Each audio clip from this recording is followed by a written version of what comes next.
Welcome to Fire Breathing Kittens, an actual play 5th edition Dungeons & Dragons podcast. Every episode has a self-contained plot, with a beginning and an end, so you can listen to these adventures in any order. Each microplot fits into the overarching macroplot of the whole season. Today we are joined by Jenny of the Cruds. I like that. Jenny of the Cruds is a 10-foot tall Loxodragon. That is half dragon, half Dr. Crud. She wears a poncho thanks to Uncle Beans, and she is a level, what are we now? 13? Yeah. 13 rogue. She's a rogue because since she's half dragon, she needs to build her horde. It is ingrained. She has to do it. It's like OCD. And she's 1 year old. Yes, happy recent Egg Day, Jenny. We are also joined by Kaern Nuata Kiristerian. Kaern is a shadow elf druid of the land. He stands a little under 6 feet in height. He has kind of long white hair and pale skin with blue-green eyes and some tattoos that are a bit hard to see.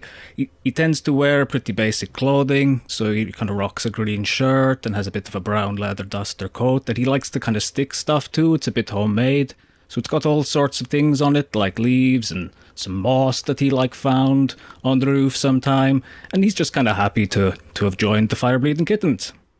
Yeah, welcome. And save the best for last, Stella Argentine. Yeah, so Stella is a sorcerer. She is level 13, draconic bloodline. She, like Jenny, is half dragon, but her other half is dark elf. So because of that combination, she's albino. She has very pale skin and silver horns, silver tail, some silver scales on her body, but she usually hides those. And a new addition, like these weird half-formed wings with scales and feathers.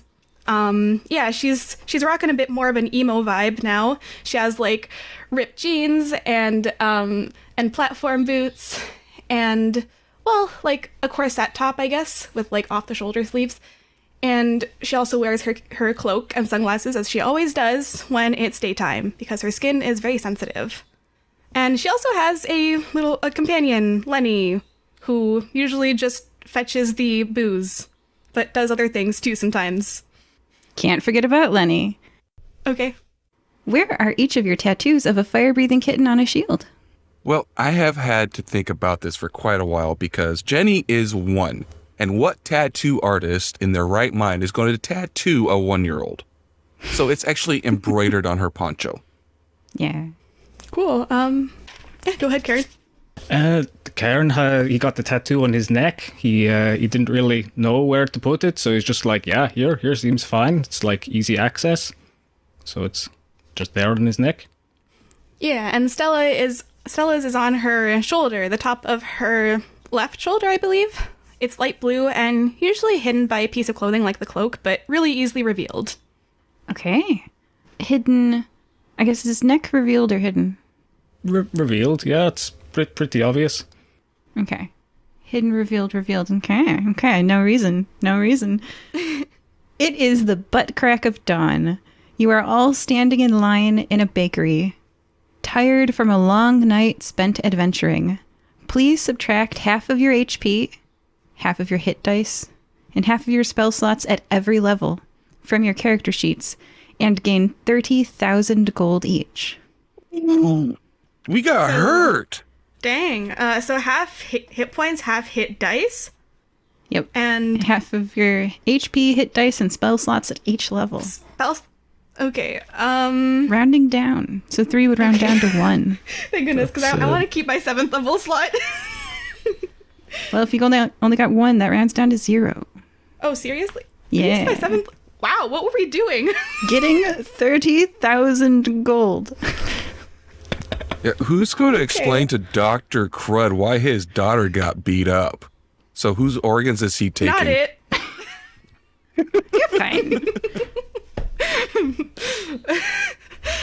It's either going to be Kaern or Lenny explaining that. 3 rounds down to 1? Oh no. was... Hey, it's okay. I still got a good 60 hit points left. We're good. All right, so Jenny's down to 47 HP. Oh, bye-bye, pretty spells. I know, me too. Oh, the wondrous pretty spells. Actually, wait. I just remembered. I have sorcery points, and my like sorcerer stuff is relatively low cost. So, we're good. Yeah, and for anyone listening, I'm just doing this because 5th edition is not designed to be run with one battle at full health and full spell slots. It's actually more designed to run like this. Okay. Has everyone removed half of your hit points, hit dice, and spell slots at each level from your character sheets and gained 30,000 gold each? Unfortunately for the first part, yay for the second. Yeah, same here. I'm just like, man, we making bank, but also that must have been some hard missing. Wow. And Kaern, you good? Yeah. Oh, well, I wouldn't say good, but the thing is done. They've got all these jingly coins now. Excellent. No wonder her jeans are ripped. She didn't have ripped jeans before this, but now she does. And that black eye she's sporting. Oh boy. It's okay, she covered that with makeup. Standing in line, smelling that bakery air, looking at a chalkboard overhead behind the counter that lists baked goods available, the line shuffles forward. Behind the counter, a half-elf in her 30s with a healthy tan and hazel eyes, wearing a flour-dusted apron and loose shirt with the sleeves rolled up, looks at you expectantly. May I please get a coffee? And do you have anything stronger than that? Like, can I get, 3 shots of whiskey in it? 1 coffee and 3 shots of whiskey. Thank you. Also, apologies, I need to practice accents. That's why I'm doing this. Suffer. Oh, we will. Are you going to pay? Yes. How much does it cost? 3 gold. Yeah. Whiskey. Is it expensive? I give her 3 gold, and I'll also give her a tip. Like, how attractive is she? Karen's player, how attractive is she? She's good looking enough, yeah. If you like that sort of thing. Okay, 2 gold tip. So I subtract 5 gold. Good morning. Could I get some, anything strange, breakfast-wise, that you might have going? Oh, it's been a long night. Kaern! It's good to see you. I always love seeing regular customers. Do an insight check. She's going to reach behind the counter and pull out a blueberry rhubarb muffin. That is a 15. And, hey, I can't believe I'm now a regular customer. Do I get, a badge or something? Well, I wouldn't have made these blueberry rhubarb muffins if it weren't for your suggestion. Blueberry rhubarb. Yeah, I mean, it could work. Yeah, I mean, sure. Yeah, that's what I said, isn't it? It was the last time you were here. You're a good regular customer. And then your insight check of 15 passes. So when she says the phrase regular customer at the end of that, her facial expression changes. And with a 15, you would say, the half-elf looks worried. Her eyebrows furrow. Is everything okay? Are you worried about these muffins? Or, you're up very early as well, so... Oh, it's nothing. It's just... Seeing you reminded me that there's another regular customer I haven't seen in a while. Normally a customer comes every Thursday morning and clears out all the bread we have. Really helps keep a business afloat to have large orders like that, you know? But he didn't show up Thursday. Or Friday. And today's Saturday. I hope nothing's happened to him. A missing customer. Hey guys, do you know anybody who, buys a lot of bread? Do you know anyone who buys a lot of bread? I don't think I would. Are you asking her if she knows who this person is? Or I'm asking... is she included in the you guys? Or Yeah, everybody. I'll just, if there's anybody in the shop. Does anybody know anybody who, maybe they're, I don't know, just really like bread or like to feed the ducks or something? The half-elf chuckles and says, yes, he's a tall human, wide, usually wears a black suit and sunglasses. His name is Walter Thibault. Loads the bread into a big white truck with lettering on the side. What was it? I honestly can't remember what it said on the side of the truck. Some kind of acronym. Okay. Walter Thibault. Doesn't ring any bells. How much for the muffin?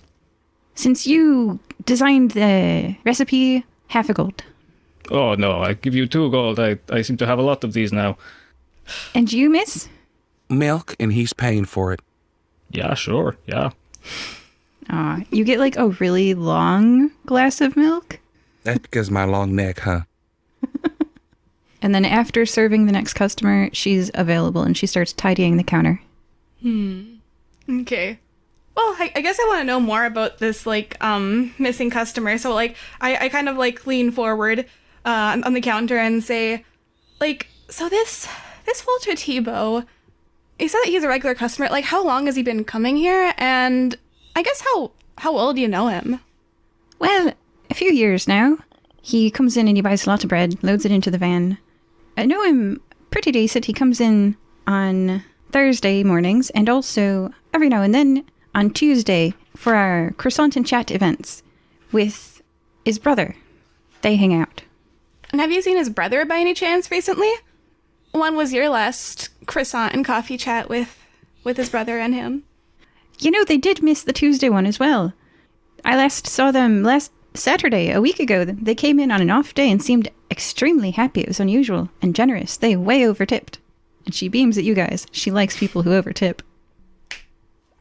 Just to be clear, if he buys a lot of bread and he's not buying a lot of bread anymore, are you like at risk of going out of business and there won't be like a bread shop here?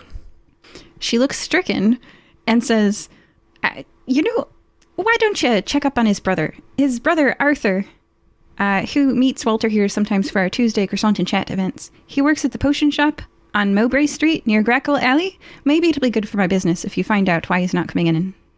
Well, Stella's gonna ask for some bread. I'm just like, well, if he buys a lot of it, I want to see what what it's all about. Could I have one of those breads? Like, I guess give me your fanciest bread and then your least fanciest. So 2 breads, please. Oh, man. Okay, so you now possess 1 bread loaf that is a sturdy wheat bread and 1 white bread with a woven braid around the top and birds in the middle, like doves with olive branches. Whoa. And, like, which one of these, like, does he buy the most? Is it, like, does he buy expensive ones? Less expensive? Yeah. Always the bread for the masses. The wheat Okay. one that's like a normal loaf of... It's not sliced. Do they have sliced bread in medieval fantasy worlds? Yeah, why not? I guess like, they could have, like, a service to have it pre-sliced or something. Yeah, what else do fighters do in this world? So yeah, it's sliced and it comes in a cloth bag. Yeah, I turn to the rest of them and say, well, I guess he wants to buy a lot of bread. Looks like he wants to feed a lot of people or something. Interesting. Yeah, I take a bite out of the fancy one. It's delicious. Yes. Jenny, would you like anything else with your milk? Like, I think she might be stuck for cash, so I don't mind buying you like candy bread or something if they have something that you might like. Jenny didn't hear you. She's mingling with the crowd using doo-doo da poodoo to distract people and pickpocketing them. Make a roll for pickpocketing. Oh, I will be happy to do that. Well, that's a natural 20 plus 15. That's going to be a 35. You acquire an additional 50 gold in silver pieces from everyone in the room.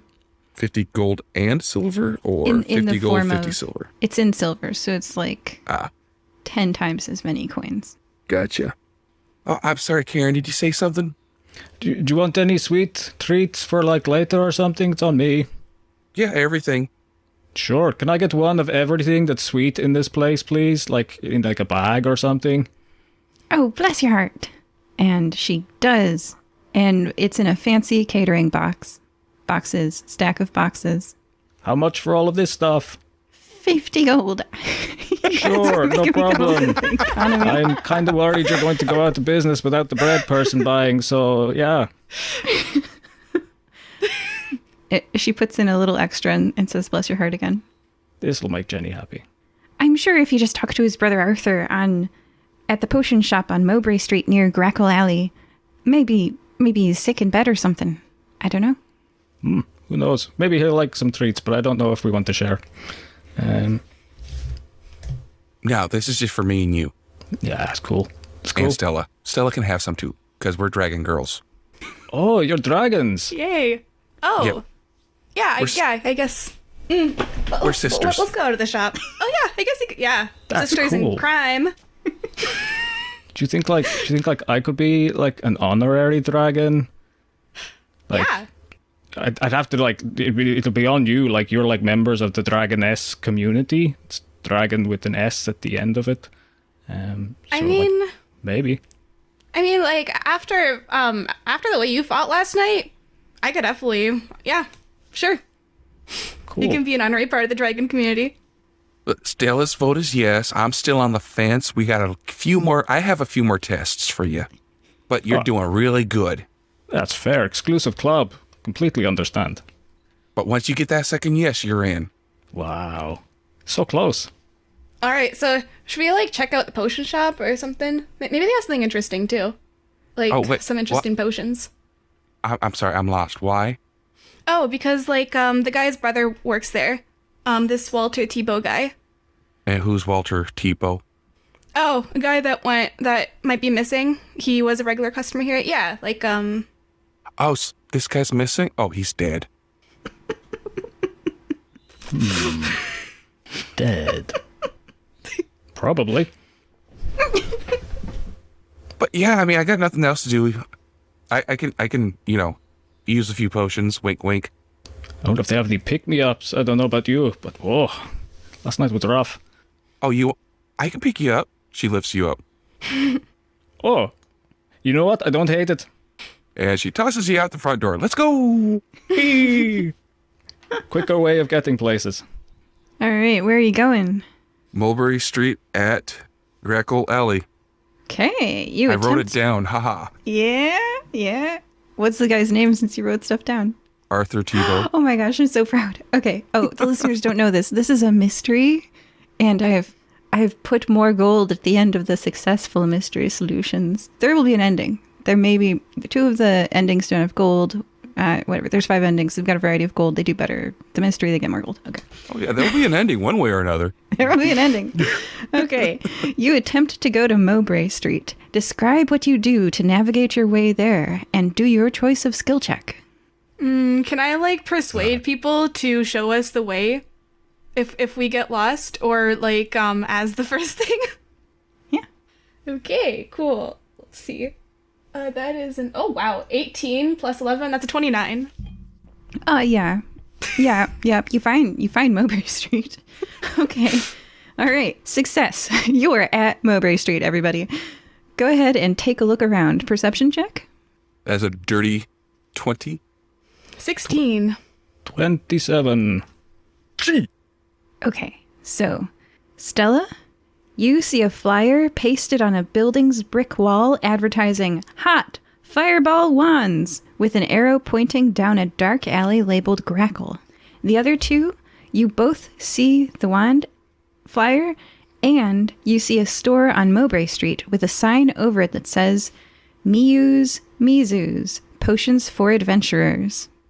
Well, you guys know what? Jade would love one of those fire wands. It would help her make fire so much better. What do you think? Yeah, and I want to see what they're all about as well. Sure, yeah. Yay! Let's go get a wand. Let's go to the wand shop. Well, this is a potion shop. It's a dark alley. All right, so you follow the arrow of the flyer pasted on a building's brick wall advertising hot fireball wands, which pointed down a dark alley labeled Grackle. Mm-hmm. The building walls and streets are cobbled with stone. The air smells a bit like a certain something. You're in. You raise your eyes as the alley's destination is a higher elevation than where you stand. About 30 feet up the stairs, a man is sitting on the ground with his legs out. He's short as he is round, has strawberry blonde hair, shale gray skin, and is approaching middle-aged. He's sitting on this gross alley stone, wearing a loose-fitting violet nobleman's robe with a starry blue sash. So, to summarize, because that was too long, alley, uphill, dude sitting on the stairs. Do I recognize that symbol? Because I'm like I'm kind of a noble. There's no symbol. He's got... Or like the colors, I mean. Yeah, this dude's rich. He's got violet nobleman's robe with a starry blue sash, and he's sitting on stinky stairs in an alley. I see. Hi, rich dude. He stands up and dusts himself off and says, "Hot fireball wands. Get your fireball wands." That's why we're here. Excellent. 100 gold per fireball wand. Well, you got to sell it to us first. I mean, you got to make us want it. Yeah, exactly. What's the... We need a sales pitch. Oh, they want a demonstration. Okay. Sure. He reaches into his robe and he takes out a wand, holds it up, and holds out a wand to each of you and gestures for you to hold it up as well. Everyone do a perception check. It'll be a 25. Also 25. 18. No. Okay, so Jenny, you see that it is 15 inches long, black cast iron. It has a handle like a coffee mug that your hand comfortably fits into, which you would say is an unusual thing for a Harry Potter wand style, esque wand to have, a handle. And both Stella and Kaern see that at the base of the hilt, tiny stamped letters scrawl the artist's signature, Barry Rawlings. Insight check? Ooh, yeah. Just for those two. Mm-hmm. Oh, yeah, I don't see nothing. The 19 again, plus 20. Dirty 20. That's a 24 total. Okay, you both pass. This short as he is round guy in violet nobleman's robes just turned his head and looked at both ends of the alley and then back at you all. Okay, continuing. He points his wand to the uphill recesses of the alley. Jenny doesn't know nothing's going on. She's just watching. Yeah, yeah. So, same as Stella. She's just like, ooh, I think I know what this one might have an alternate use. Let's see what he does. I want to look at the places he looked at just to see if there's anybody being a bit creepy. You see no one in the end of the alley you came from or in the end of the alley that he's pointing to with his wand. He's just a weirdo. Well, so are we, to be fair. He checks both alley ends again and says, "Boom." And we all die. Stella's still waiting for the fireball to go off. He looks down at the wand and he says, he rubs it, on his robe. He points it at the end of the alley again and he says, "Boom." And, he rubbed it like on his butt and his hip. And now he's like pointing at the end of the alley again. The second time he says boom, with a pathetic little poot, like a lighter, a tiny flame lights at the end of the wand. It's stable for a few seconds, then goes out. Jenny tries it, pointing it at him. Oh, dang. You point your wand at him and you say boom? Yep. A fireball erupts from the end of the wand and he takes 16 damage and his purple robes erupt into flame and he is on fire. I'm gonna use my binding ice spell to put the fire out. And he collapses in a heap on the ground, groaning. Well, that didn't happen like yours. I don't think you're supposed to rub it on your butt, mister. Oh, did I use too much ice there? Sorry.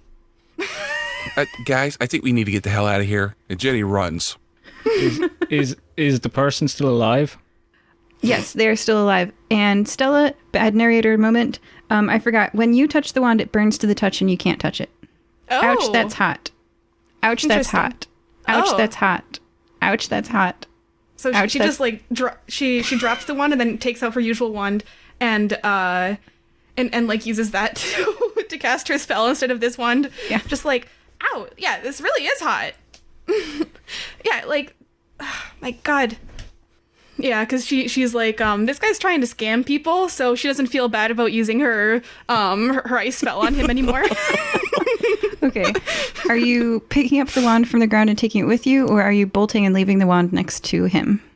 I'm not picking it up. Okay, got it. I'm handing my one to Jenny because Jenny seems to know what to do with these. So like that's the Jenny's best already place. gone. Oh well. Okay. Jenny's out on Mowbray Street. Stella has dropped her wand and is out on Mowbray Street. Kaern Yeah, I'll just leave it there and go. I don't know what to do with it. drops the wand. Okay, so you've got one wand with the group. Okay, you are now back out on Mowbray Street. Stella, I want you to do a history check. History. Okay. 2. That's gonna be a 2 for me. Okay, that's pretty low. I'll make you do one later. Okay, Okay. keep going. But one thing though, I'm just gonna say that is so weird. Like, do I see Kaern and Jenny Yes. on the street yet? Yeah. I was gonna say, like, wait, how are you guys able to touch it and not immediately dropped it? It was like burning me. What I want to know is why did his come out in a little fart and mine came out with a big blast? I think he was doing it wrong. Yeah, I think he was selling a defective product. Okay, well, that okay, we'll go with that. And as for you, Jenny touches the wand to her shoulder. It leaves a raised blister. Oh. Oh, wait, Ow. to Stella's shoulder or to Jenny's shoulder? It's Stella's shoulder. Jenny Yeah. knows she can touch it. Yeah, and you've got that like shoulderless fabric on you, right? So it touches your bare skin, and it leaves a welt. Yeah, Stella just immediately jumps back and just goes like, ow! Oh, jeez. It's not a one-off. It's all of them. I'm so sorry. Jenny kisses it. So Stella kind of just like pats her on the head and says, thanks, Jenny. Did I take any damage from that or just like no damage? Cosmetic damage. It's gonna stay there unless you get a greater restoration. You gotta burn. Oh, wow. Greater restoration? Yeah, man. Wow. I'll hit you where it hurts. I got like, Cosmetic damage to the character. oh man. Yeah, so it's like an actual burn. It's like what, 2nd degree burn? Yep. Yikes. Yeah, she's gonna like she's gonna say, this is so weird. Like I have, cause she actually has a rod that she bought from Barry like a while ago, and she's just like, interesting. So then she's gonna like take it out. Does that rod burn her? When you touch this rod, you feel that familiar slow sucking feel, like your heart is being sucked out through your arm to the wand. This is weird. Iron has a weird effect on me now. I don't know why. Here, this is good for collecting Ekemblim dust though, so I'll just give it to Lenny. Lenny, he can do the collecting of Ekemblim dust, as you've been doing so far, I guess. Oh, so it's an allergy? I guess so. Yeah, it's weird because I don't remember having this when I got this rod, but I guess I have one now. It's weird. I don't know. Maybe from exposure. Is it just iron, or should we try other metals? Honestly, I don't know. I'm guessing that silver is fine because, well, she kind of like touches her horns. I'm kind of made of silver, partially. You do not get burned. Yeah. Jenny just starts putting different, let's see what kind of metal Jenny has in her pack. Ball bearings, so that's steel. Nothing happens. Okay. A bell, so that's brass. Nothing happens. Let's see. A gavel, that's wood, so. Does she like smack Stella with the gavel or just like gently touch her? It's just a little gentle tap at the back of the head. And she says, order at the court. No, it's more order on the Stella. Oh, handcuffs. She has handcuffs, so. Yeah, those are iron-ish. So yeah, those also do nothing. Okay. I'm gonna say, oh, Jenny. Oh, I just got him off of a cop. She's got a glass bottle. She's gonna put a glass bottle right there on your forehead. At this point, a crowd is looking at you.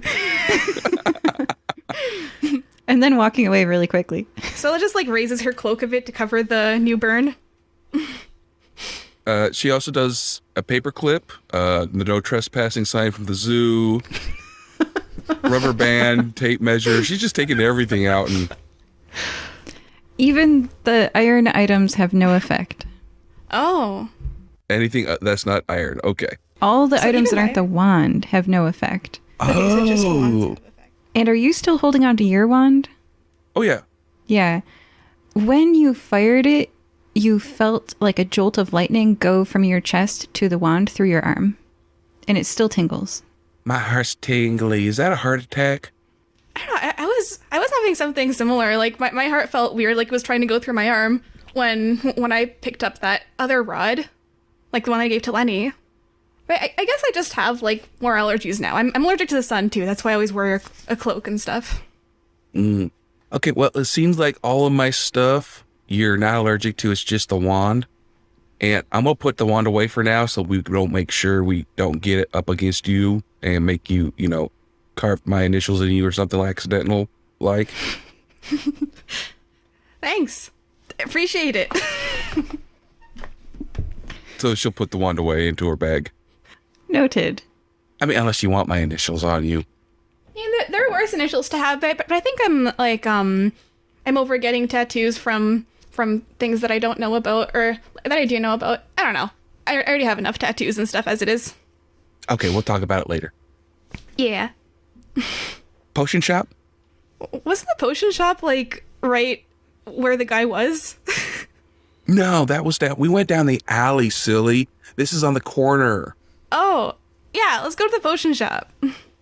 Kaern? Yeah, going to the potion shop, yeah. Not standing in the street waiting for the guy to come after us, definitely not.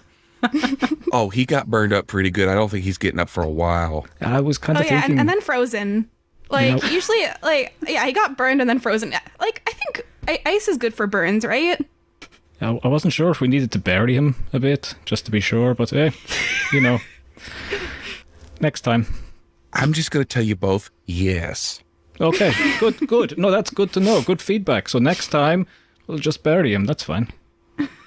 Yeah, and next time someone gets burned, if I just cast an ice spell on them, they'll be fine.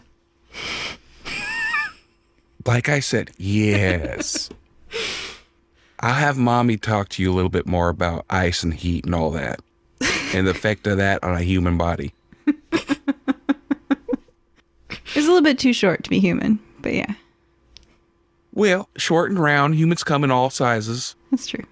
You push open the wood and glass door to the shop, which is Miyu's Mizu's, Potions for Adventurers, and a bell tinkles overhead. A chestnut-skinned, luminous orange-haired human clerk looks up and, seeing your neck tattoo, Kaern, and your embroidered tattoo, Jenny, smiles and exclaims, "Fire-breathing kittens! Just who I was hoping to see. I've got a job for you, and a high-paying one at that. He's got a black eye." Let me guess, your brother's missing. How do you know my brother? What? He's Bread. missing? Wait, Yeah, because of bread. missing? Did they... He stops himself, cutting himself off. Okay, what is your job? And what's up with the black eye? And then we'll get into your brother. He looks off into the distance for a second, and then shakes himself out of it and says, here's the job. Please recover my stolen treasure chests.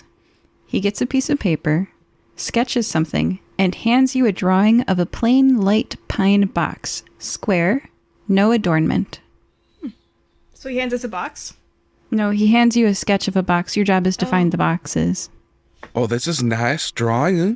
You got maybe a map to where it is? That's your job. Find out where it is. Okay. And there's lots of them. There's several boxes. Oh, how many? And that's in character, where he pauses for a second and thinks. About 10. Okay. So you don't know how many boxes you own, is what you're telling me. It's about 10. This sounds like you're sending us to go loot someplace. Oh, no, I bought the boxes. Yeah. I bought them because I know they'll sell well in this potion store. The adventurers who come in here to buy potions definitely also need treasure chests. And they'd better, because I bought them using store money while my boss was on vacation and left me in charge. So, if you could help me out here, find the treasure chests, and there's 20,000 gold in it for you. I'll easily be able to make that back if I can sell them to all the adventurers who come in this store. So, help me out? Oh, so the delivery boy never showed up with your wares. Well, no, I had the boxes. I stored them in container 2792 at the docks, you know? That's where they should have been, but they're gone. 2792, you said? Yeah. Okay. Okay, and what was in the boxes, if I may ask? Is it just the boxes, or is it what's in them? They're treasure chests. You can fill them with whatever treasure you like. Oh. That's Okay. his convoluted way of saying they're empty. They're empty. Okay. So it's the box. Okay, so 20,000 gold to find some boxes. Okay, cool. Like, Okay, Arthur, in the future, speak more plain. Stop this circling around with the crap. You kind of shook me there when you said my brother was missing. Oh, and your black eye, who gave that to you? It's just part of life. I fell down some stairs. Yeah, that's a bullshit explanation if I've ever heard one. Also, we kind of think your brother is missing because he stopped, like, doing his usual bread runs for a while. So, if you want us to, like, go find your brother, maybe do that instead of these boxes. I mean, they look like nice boxes, but, like, I think you got ripped off. He's got a lot to process there. You said he got ripped off. You said, so he goes, no, they're great boxes. They're going to sell us great treasure chests for adventures, right? You don't think my boss is going to be mad at me for buying them, do you? oh, They're I gonna sell. think they're gonna sell really well. I mean, you're gonna make that 20,000 in no time, and I think you're gonna make more. So like, how about we find your brother too, and like you throw in an extra, say, 20,000 in there. What do you mean my brother's missing? I just talked to him on Sunday. Oh, you did? Yeah. On Sunday. Yeah. And what day is it today? Saturday. Oh, but apparently he hasn't been buying bread for a week. Do you guys just like bread or something? Do an insight check as he answers this question, Stella. Okay. And depending Ooh, on your roll, nice. it'll 18 plus 1, 19. 19 is pretty high. What? No, he doesn't eat bread ever. He's lying. Stella, Kaern, let's do a little circle real quick. Come here. I go in, I lean into the little huddle. I, like, bring my coat up to, like, try and, like, put it over as much of the colleagues as I can. Yeah, I do that with my cloak as well. And then Jenny just encases all three of us in her wings. Ooh, very good. All right, guys, I know what happened here. He saw him last on Sunday and didn't get seen again, right? Mm-hmm. He's got a black eye. Obviously, his brother hit him and he murdered him for it. Would I know how old that black eye looks? You know, is it like 2-day-old black eye or like week-old black eye? Do a medicine check. Oh no. Could be worse. 14. Okay. It's several colors. And if it was fresh, like the first day, it would look different than it looks now. It's probably about a week old. What Jenny says makes sense. That black eye looks old. And maybe he got hit by his brother because he accused him of stealing his chests. I have another idea. What if, like, I don't know, like, my brother kind of looked like that after he had an altercation with the mob. Maybe something's happening with the mob. I mean, like, buying a lot of cheap bread for people. I feel like there's something, like, I don't know. She's gonna take a bite of the cheap bread. How does it taste? Is it like? It's the kind of bread that if people were receiving, they could live off of. Like if someone was handing this out at a homeless shelter, it's nutritious, it's whole grain. Yeah, this is eaten bread. She kind of just like wrinkles her nose up because she's used to eating like really, really fancy things. Oh yeah, they bleach all the nutrients out. Yeah, it's just sugar. Yeah, she just like exactly. She just spits it out, kind of just like, yeah, no, this isn't the kind of bread you would like buy for pleasure. This is the kind of bread that you get for people to live off of. So I feel like there's something shady going on over here. Oh yeah, he's definitely getting ripped off by those chests. They're just wooden boxes. Also, if you want to eat something in our huddle, we have like these really tasty treats. So like we could do that too. Oh yeah. We're all eating at the same time. We're talking. Like, yeah, I mean, like, I don't know where, just like, those boxes are just boring. So, did either of y'all know Zone of Truth or something so we can get the truth out of this jerk? Oh, I got something I can use. I can make him tell the truth. I mean, I can also just scare the crap out of him. Let's try my version.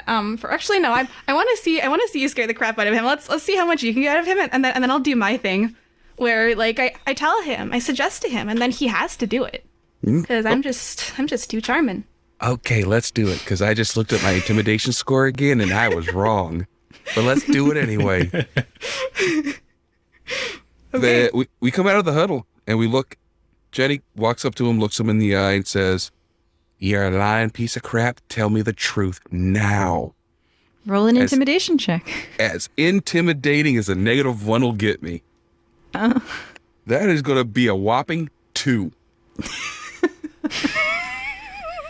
This rather, strong-looking, chestnut-skinned, luminous orange-haired clerk, he's not used to backing into the shadows and, being passive. This dude'll fight you in a bar.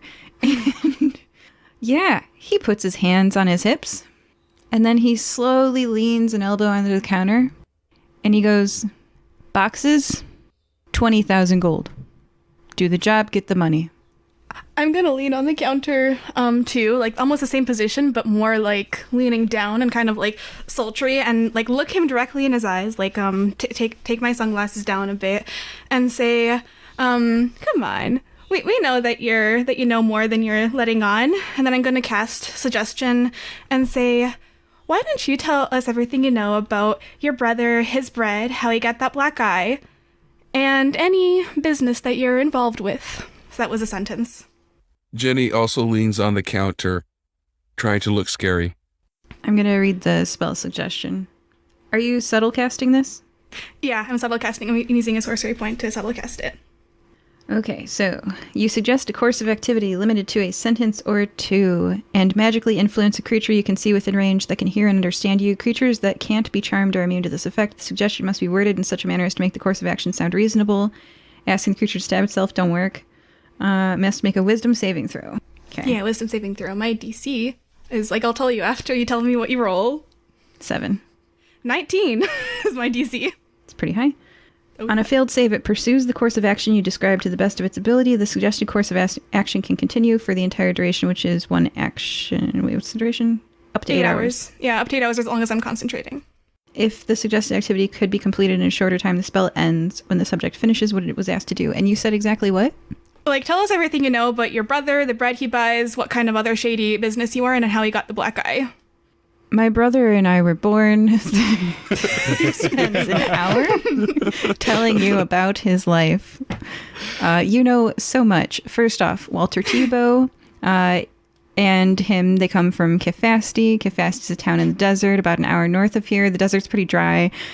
And unfortunately, Stella, you now have a +2 to your history checks forever about the city of Kiristerian. Okay. All right. How about useful information? Because that's what I was asking about. Well, it's been an hour. How much would you like to spend here? Here's the problem with suggestion. You got it. If we're here for an hour, I'm going to be sitting down, taking a short rest, listening to this guy yammer on for a bit. Yeah. Yeah, everybody can take a short rest. Go ahead and use whatever hit dice you have left. Cool. And after hour 1, you have learned the first 15 years of his life. Would you like to stay for hour 2 when he met his first love? No, I'm gonna end the spell and try again and say, "Hey, that's all lovely and stuff," but then say the same thing again, but this time just using persuasion. Yeah. Yeah. Well, during that hour, spell. Jenny is 1. She is not going to be able to sit there and listen to him just yakking away for an hour. So she's searching the shop while he's distracted. And Okay. taking stuff out of the till and grabbing potions. Funny thing about some certain types of druids is they do get some of their spell stuff back on the short rest. So Hey. be getting some spell stuff back. You get a potion of eagle sight automatically and roll to see if you get another potion. And I will pass the short rest since Jenny used the hour to loot. It's resting for a thief. Oh, okay. Nice. That's going to be a 29. Oh, wow. You get 2 additional potions. That is above. That's really high. You get a potion of atomic clock. Okay. And you give a potion of 1-leafed clover. Okay. Will any of these make me lay an egg? Wow. Because the last time Dr. Crud had a potion, he laid an egg. I should have described like what they look like and stuff. Like, if I was a better DM, I would have just been like, it's a blue liquid inside a glass bottle, and there's like an artistic swirl on the outside instead of a label. But no, I just told you what they were. Yeah, you can look all those up. They're real potions. And everybody has recovered your hit points and stuff. I am doing that now. I should explain. The mechanism, how this works, is that you roll the number of dice that you have for your hit dice. So like, for example, a paladin has a d10, and you have, at level 13 d10s, which rounded down is 6 left because they fought last night. And then you roll 6 d10s until you recover the amount of HP that you, one at a time, you can stop at any time, the amount of HP that you lost, or until you're satisfied, like, I've got enough HP. So what are your new HP totals, everybody? Well, I used 5 of my 6, and I'm up to almost full, 92 out of 94. I've got 102 out of 119, because I rolled all of them, so I have no more hit dice left. I have 93 hit points total. Alrighty. Listeners learned a little bit of D&D mechanics. Okay. So now you're doing suggestion. Now I'm just using persuasion. Yeah. Okay. I'm just trying to persuade him to tell him what he knows about the specific things that I asked him. Be very careful about what you say exactly. And what do you say? And what do you roll?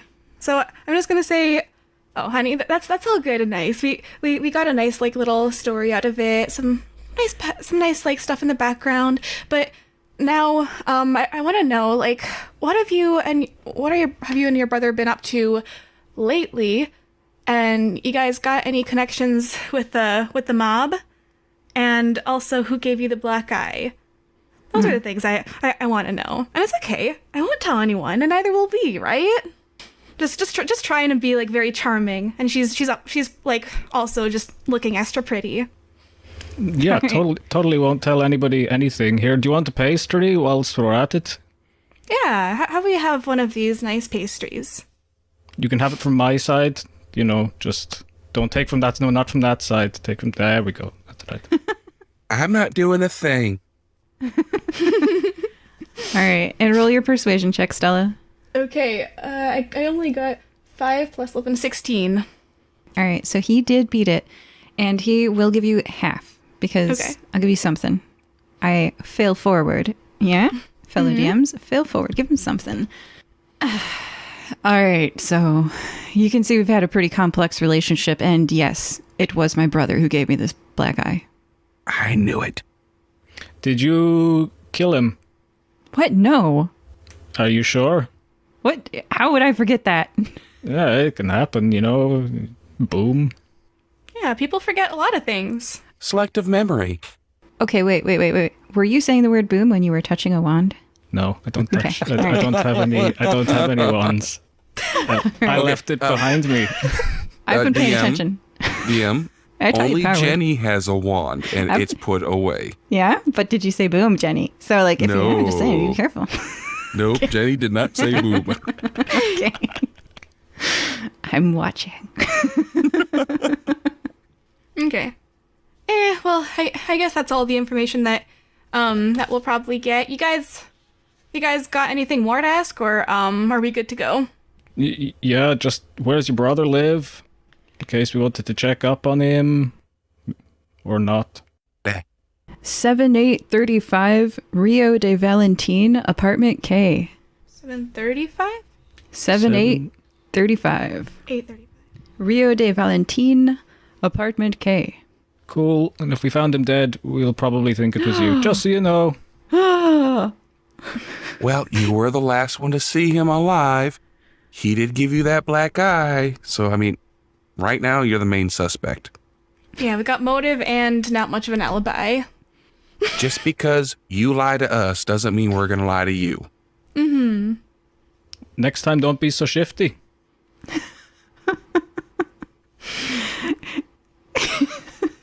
All right, but yeah, we'll go investigate your chests too. So no worries. To the docks, my friends. Yeah, let's do it. Only good things happen down at the docks. As far as my experience, anyways. Going to the docks today with my new friends. You arrive at the docks. You hear waves and seagulls. Docks are like wooden bridges constructed on the shore that periodically extend out into the waterways. The solid ground supports large warehouse buildings, and it's all fenced off, so you can't get in. You know how bad? In parentheses, it says, wait for them to get in on my sheet. All right, guys. Well, I don't know about you, but no fences ever stop me. Jenny's going to look around for witnesses, and if she sees none, she's going to vault over the fence. People at the docks don't really meet your eye when you look at them. Then Jenny vaults over the fence. Okay, so let me describe the fence. The fence is 20 feet tall and has barbed wire at the top. It's chain link. Chain link, cool. I'm gonna Misty Step into it. I'm just gonna cast I'm just gonna use my free casting of Misty Step to do that, because I get 1 free casting per day. Yeah, go ahead and read that. Misty Step. All right, let me find that. Yeah, I get it because of my Fey Touch feat. So, okay. Briefly surrounded by silvery mist, you teleport up to 30 feet to an unoccupied space that you can see. Stella's in. Jenny's going to grab the hood from her lantern, throw it over the barbed wire, and clamber over the fence. Well, I think probably take Stella's approach, and I'm going to do something similar and use a blessing of the non-copyright version Shadow Elves. As a bonus action, you can magically teleport up to 30 feet, and then starting at 3rd level, you also gain resistance to all damage when you teleport using this trait for the next turn. You're all in. Your Sweet. robe has holes in it permanently. And 2 of them cheated. I'm just like brushing extra shadows off myself as I like reappear. They're like, oh, just get everywhere. And I don't care about my lantern hood. It can have holes all at once. I think a hooded lantern is when it's got a piece of metal so it shines in one direction, but I'm going to just roll with it because you probably also have a hood. It's all good. It's all good. All right, it's fine. Okay. All right, you're in. Beyond where you entered is a boat launch area, wood planks sloping down to meet the water's edge. On the right are square stone windowless buildings. Upon closer inspection, the closest building has self-storage units, 10-foot tall gate-style doors, spaced 10 feet apart from one another. Repeat, repeat, repeat, doors down the whole length of the building. Each door has a large number painted on it, 8713, 8715, 8717, etc. All right, guys. I think we should mosey on down there and look for 2792. 2792 sounds good to me. Oh, and by the way, we're trespassing, so shh. Oh, okay, all right. I cast Pass Without a Trace. And Excellent. now all your feet have like these extra bit of shadows on the bottom of them. It's like walking on clouds. It's really quiet, so like it's grand. You're all cool. Oh, yeah, and I just realized, Lenny wouldn't have been able to go with us, so I'm just gonna, say, hey, Lenny, can you just, can you just stand watch and, and let us know if anyone's coming? And try to stay hidden, or, I don't know, you're just there. I don't know, like you're working here. I don't know. But yeah, can you stay on guard? And make sure nothing happens to Doo-Doo to Poodoo, or we're going to have to eat you. Oh, and hold these pastry boxes, too. And don't eat any of it. That is ours. Here you go, Lenny. And she's just gonna toss him a gold coin. You can have one of my pastries, Lenny. Just don't take it from Jenny's side. Once you guys are out of sight, Lenny immediately opens the pastry box and takes it from Jenny's side and feeds it to Doo-Doo the Poodoo. Oh, that's okay, though. Because he gave it to Doo-Doo the Poodoo. And then eats some. All right, so you are all out of sight of Lenny. He's leaning against the chain link fence, feeding a deer the size of a cat donuts. And you are in sort of like a self-storage building aisle. You know, if you've ever seen outdoor self-storage units, it's basically a barn and with like shipping containers inside of the building, like if that makes sense, like little boxes all connected to a door on the outside of the building. Okay, you're in front of container 2792. It's locked with a padlock. Not for long. I am picking that. Are ya? Let's see that skill check. Okay, 14 plus 15 plus 5, so that's 20, 34. The padlock opens. You're in. Perception check. 19 plus 5, that's 24. Okay. Stella and Kaern? 9. At 27. Oh, you're good at this. I am good Yeah. at looking at things. Okay, so Stella, it's empty. But then you look a little bit closer, and it's empty. It's empty, guys. Now, You're kind of right. for our half-dragon, half-loxodon thief friend, Jenny, although it's hard to spot because it blends into the darkness. Oh, actually, I'm going to give this one to, no, yeah, you can have it. Half proficient in shadows. I'll give you, Kaern, you're going to get shadow bonuses. Okay, so you see a crowbar lying in the shadow, Jenny. Maybe it's a crowbar. And you, Kaern, you see, you're so good at shadows. You see all of this. And you also see, looking around more carefully, you look closer, so much closer, and you find a single long white hair. Now, as a person who possesses long white hair, you're familiar with this because you see them all the time. They're like always on places. You're like, oh, by shadow. And you know, Stella has long white hair too. Yeah. Yeah. So, Kaern, your eyes, you're like, oh, look, I'm home. You see long white hair. Hey, guys, there's a hair over there, and it's not mine because I haven't been in there before you ask. But I haven't been maybe- here either, as far as I can remember. Okay. Stella, Does somebody want to have the hair? well, you do realize that that puts both of you guys on the suspect list. What would I want with some plain boxes? To put your hoard in? Oh no, I've got it right here. She's gonna like take out her portable hole, just like unfold it and like start like just take out like a bottle of liquor and start drinking it, and then put Okay. it back. You've convinced me. You're clear. Kaern, I'd be more of an open plan hoard kind of person if I was to do a hoard. You know, I kind of want to see it all at the same time rather than put it away in boxes. okay, you're innocent too. All right. Okay, Jenny's going to collect the hair and the crowbar. And, That's not a crowbar. uh-oh, what is it?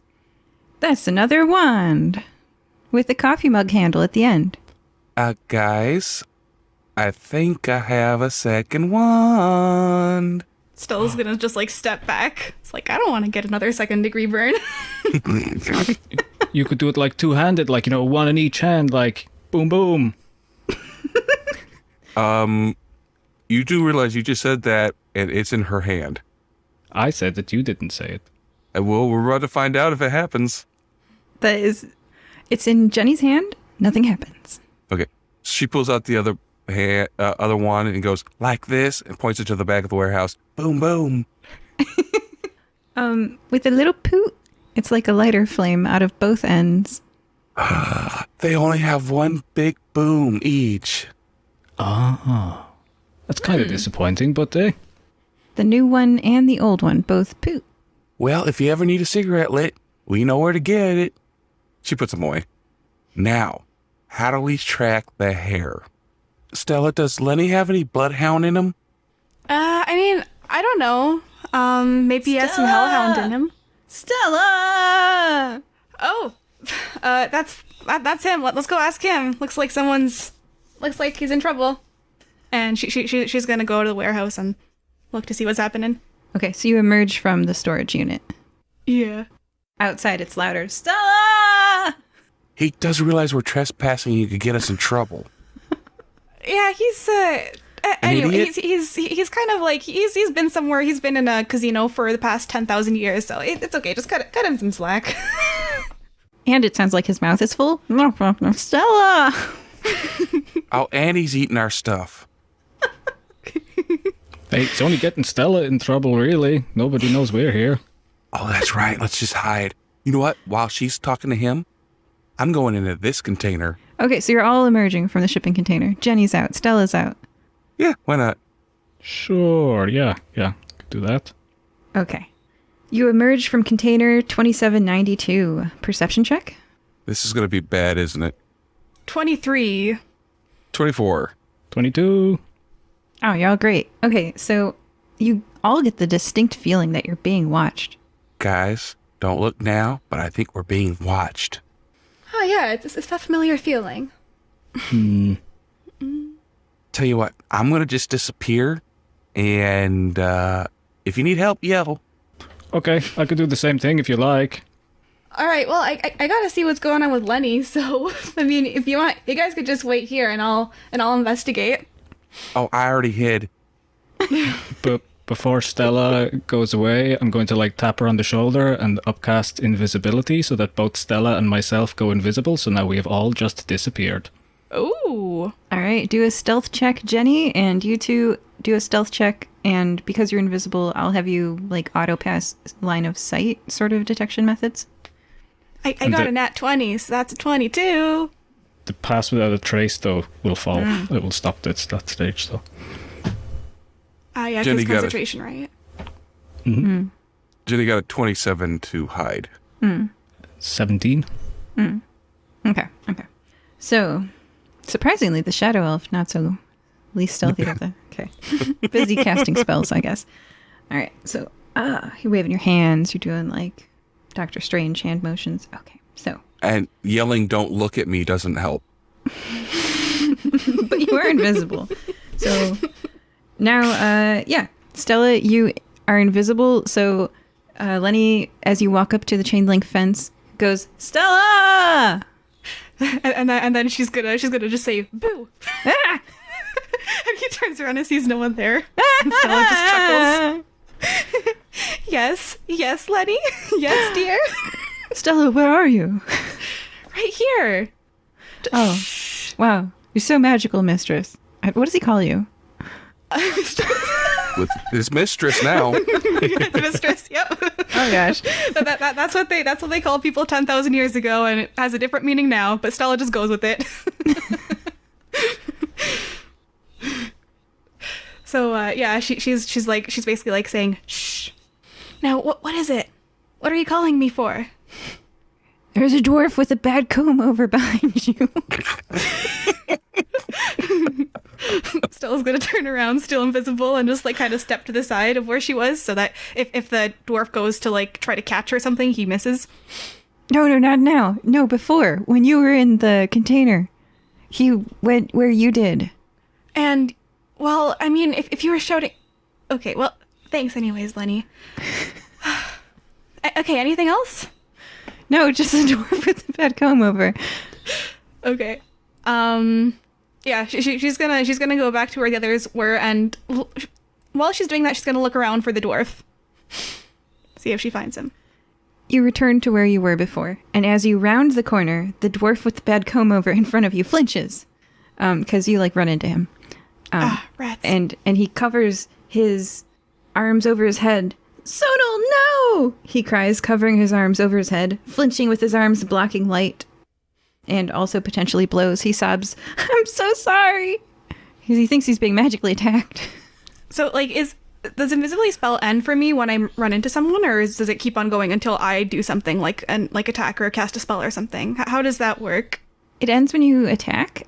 Okay. Or I think cast a spell, but you didn't technically attack him, you just walked into him, so no damage was dealt, except psychically. Interesting. All right, so she's, so this Sunel person, she's gonna, like, play into it and say, yeah, you know what you did, and there are gonna be consequences. Oh my gosh. So I guess that's intimidation? Oh my, yeah, roll your intimidation.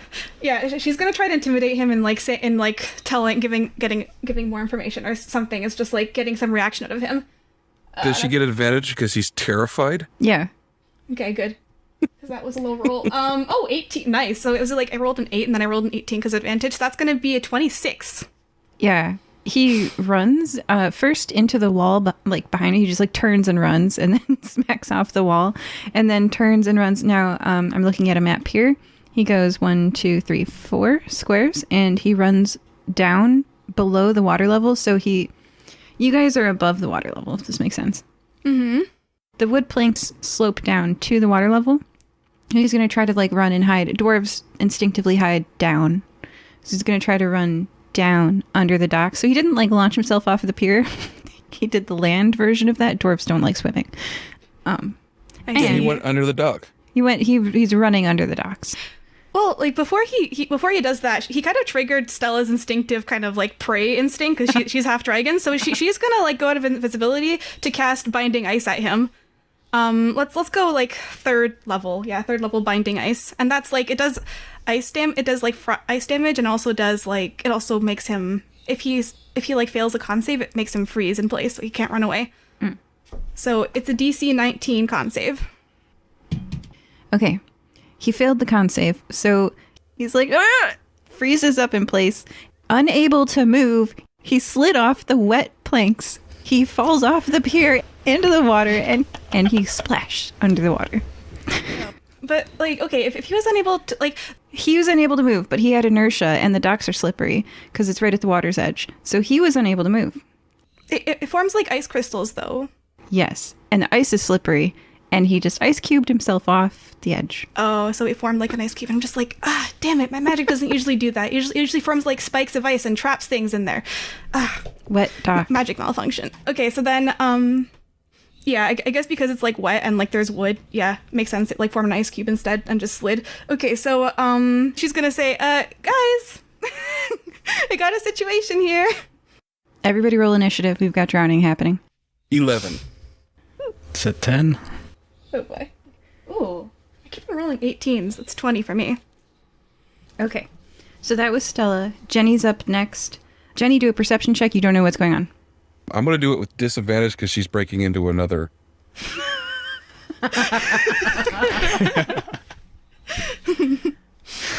What number? What number, like? Well, still, even with disadvantage, I got a 20 on my perception. Dirty. You guys are so perceptive. Okay. Well, I rolled an 18 and then a 14, and I got a +5. Yeah.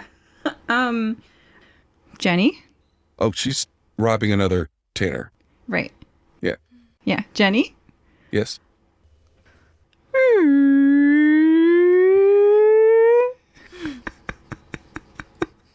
The look on your face.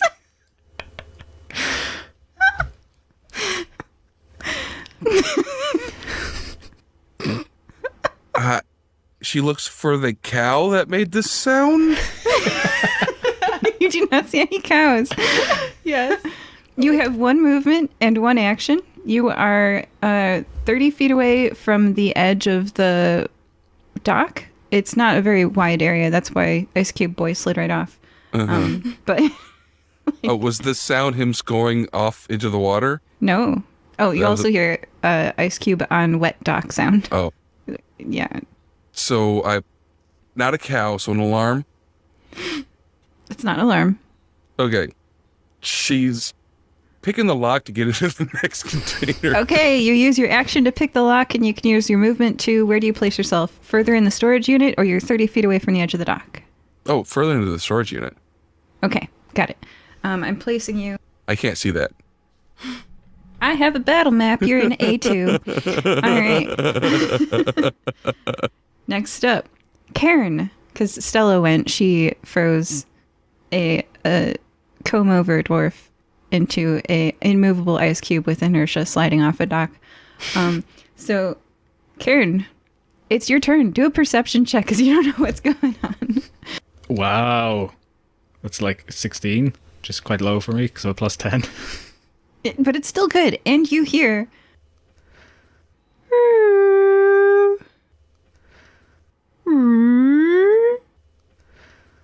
Does it sound like some form of creature somewhere? It's really hard to say, huh? You don't see anything. Yeah. But But now that you're listening, where do I hear it from? the water. Is it? Oh, it's from the water. Okay. It's a whale. At least it's not me. I was getting a bit worried about those pastries. How far away from the docks with the bit where he went over? Or, well, did I see him go over? Probably. No, you heard a splash. I heard the splash. And while Stella said, guys, we got a situation, Stella did say that.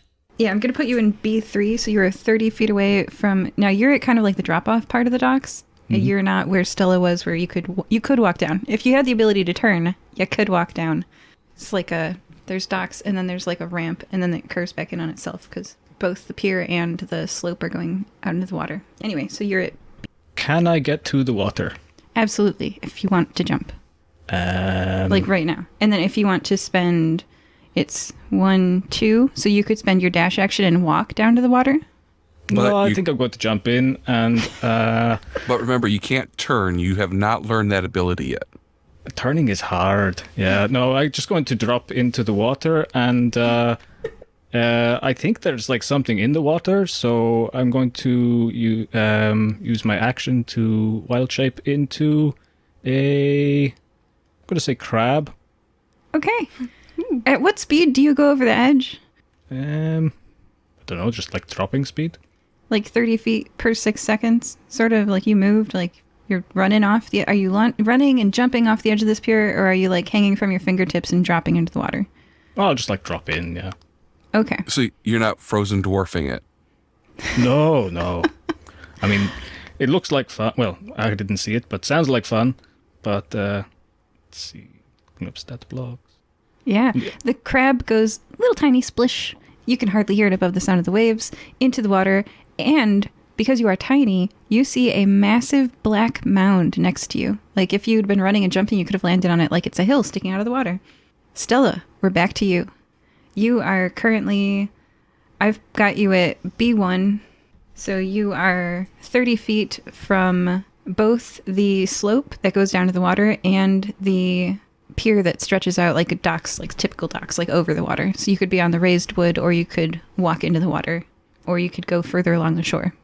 How far away am I from like where... Sorry, let me give the comb-over dwarf a point for drowning, and let me look up the drowning. Okay. Yeah, okay. Now it's... Okay. Yes, So, go ahead. like, how far away am I from where he slid off the docks? 20 feet. 20. Okay, can I see him? Yes. Okay. He is bobbing. He's ice. He's floating, but it's not good. Face down. Okay, what I'm gonna do is I'm going to cast Summon Draconic Spirit using my last 5th level slot. I'm gonna cast Summon Draconic Spirit and summon Sapphira the Safety Dragon, who also made an appearance in Party Animals. So she's like a dragon that's gold with like a silver axe on her, and she's holding a stop sign. That's canon. So a metallic dragon, and she does have a swim speed of 30 feet. So I'm going to summon her at the very edge of the dock and have her and like basically tell her to like, hey, someone's drowning. Can you take them out of the water? And basically just have her lift the drowning dwarf guy out of the water and bring him back to where I am. Absolutely. The completely immobilized, frozen in an ice cube while running comb-over dwarf is lifted by Sapphira the Safety Dragon. I'm going to take off all the drowning. And now he is merely completely frozen stiff and unable to run away, but no longer bobbing in the water as an ice cube. Wonderful. Nice. And I'm gonna like look around kind of. Did I see Kaern go into the water? Did you? Do a perception check. Perception. I'm rolling high in perception today. That's gonna be a 25. Oh yeah, you're standing next to a giant mountain? You don't know how you didn't notice this before. It's like a huge rounded black mound, and now that you're looking at it, it's got an eye, and its tail is lifting itself slightly out of the water, and it looks like a distressed beached whale. Oh, there's a whale here. Several of them. It's like a pod of right whales is beaching itself. And you hear, because you're right next to it, it's much louder. You know, whale sound doesn't work so good in air, but standing next to it, you would say, yeah, facing the city to your right or facing the ocean to your left, there's a boat launch area. Wood planks slope down to the waves, and there's a black mountain of land in the boat launch? ? Huh. And you said that the whale is beached? Yes, and you in B1 are... there's 30 feet between you and the whale, so it's 30 feet across each of these squares, so like 30, like 60 maybe between you and the whale's skin, if that makes sense. I see. Well, Stella's going to just like raise her head to the skies and shout, Jenny, Kaern, We got a beached whale here. And a guy in an ice cube. Help! Stealing stuff. Busy. And that's gonna be it. There's not much that I can do, except for maybe, like, have the ice thaw. Well, actually, nah, I'm not gonna have the ice thaw just yet. He can stay in the ice cube for a bit more. All right. Jenny, it's your turn. You are in A2 inside the building. You Stealing stuff. Roll some kind of pocketing stuff check. My stealing check. That's going to be a 22. Yeah. You find a spike growth spell scroll, a thunderous smite spell scroll, a brocade merchant's cap trimmed with lynx fur, and a turquoise gem worth 10 gold points. You also find Kyogtum's ointment, spelled Keoghttom''S ointment, and a rosewood comb engraved with floral vines. Okay. Oh yeah, DM also wanted to add something. He would have also taken damage from the ice spell, I forgot to mention. Oh no, how much damage did he take? I rolled very low, so just 10. He looks nearly unconscious inside the ice cube. He's not like having all a great he's time. all like blue and stuff, I imagine. Yeah. Okay. You'd say he's just hanging on with a point or two. Perfect. Okay. Exactly where we want him for intimidation purposes. All right, that's Jenny's turn. You got a bunch of stuff. Kaern, you're a crab. You're in the water. There, you can see, there's 7 beached whales. One of them is fully on the shore. 3 of them are in the shallows. Like, the shallows is a straight line. They're in a straight line. And then 3 of them are in the water, but heading towards the shore. I'm going to try to speak with them. Hello, big creatures. I'm a friendly, not so much a crab, but now I'm kind of a crab thing. What you doing here? And did you see anybody steal any really boring looking boxes? Your ability to speak or take any action that requires hands is limited to the capabilities of your beast form, crab. It comes out in crab. I don't know if they can hear me or not. The little pincher goes... Yeah, because everybody know crab speak is Morse code. Yes. Sideways walking. Oh my god. So maybe turn yourself into a whale. So that was your free action speech. It came out in crab. Oh, rats. Okay, this isn't working. Okay, I'll turn myself back into me and cast Speak with Animals. Okay. And then I'll probably have to speak next turn. Well, so the turning yourself back into you means that your white hair is fanning out behind you in the water, and now that you're human, it smells really bad down here. And an entire pod of right whales has beached itself. 3 are splashing pathetically in the shallows, and 1 has dragged its massive form quite far up the wood planks. That one isn't moving. The whales seem really distressed, flopping around to drive themselves even further inland. And you cast Speak with Animals. Okay. Then it is Comb Over Dwarf's turn. Frozen. And then it is Stella's turn. Stella, the whale on the land is probably dead. Yeah. It's not moving. Oh yeah. Oh, I see. Oh, that's rough. Because I was gonna have say fire and try to push it back into the ocean, so that to save the whale. Okay, what should I do? Well, I mean, Stella wouldn't know. She doesn't know a lot about nature, so she's just gonna have she's gonna have to say fire and just like drop off the thing and then try to push the whale back into the ocean. Is that like a check that the dragon spirit makes? I'm not going to do the math on looking up how much a whale weighs and how much Sapphira can push, but Sapphira cannot push the whale. Aw. So she just like kind of like beats her wings and just tries to push, but just makes a little dent. Yeah. And Sapphira's turn is separate than yours, so what do you do on your turn? Oh. You are 60 feet away from the closest whale. It's pretty far away. I'm gonna turn to Kaern and say, "Hey Kaern, we got a guy here. He might be the one that we're looking for, or he might know something. Do you have any like rope or something to tie him up? Actually, wait, I have some, but I'm really bad at it. so could you come and tie him up for me?" And yeah, like that's gonna be. I don't know what else she would really do. Yeah. As you do nothing, the 3 whales that were stranded in the shallows expire. Oh boy, I was supposed to do something on my turn. There's not much. I mean, well, Yeah, that was this- your free action speech. Okay. Jenny, you have thoroughly robbed that place. All right, anybody need help? Or I'm going to move on to the next container. Well, I did ask for it a turn ago. Ow! I'm sorry, I didn't hear you. I was too busy stealing stuff. And she'll mosey on over there. What up? Okay, so you move 30 feet. That takes you to B2. You're on the edge of the pier. Maybe like B1. You can move diagonally. If you'd like to move 30 more feet, you can reach an expired whale in the shallows. Ooh, that's big. Do you reach it? Sure. Okay, so the current placement is that you're at C2. Okay, you're standing in the shallows next to an expired whale within 10 feet of it.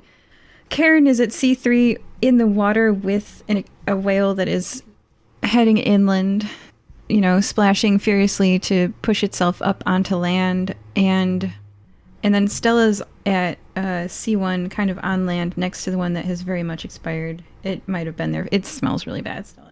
All right, so we've got C3, C2, and C1. Okay, you're all close enough. All right.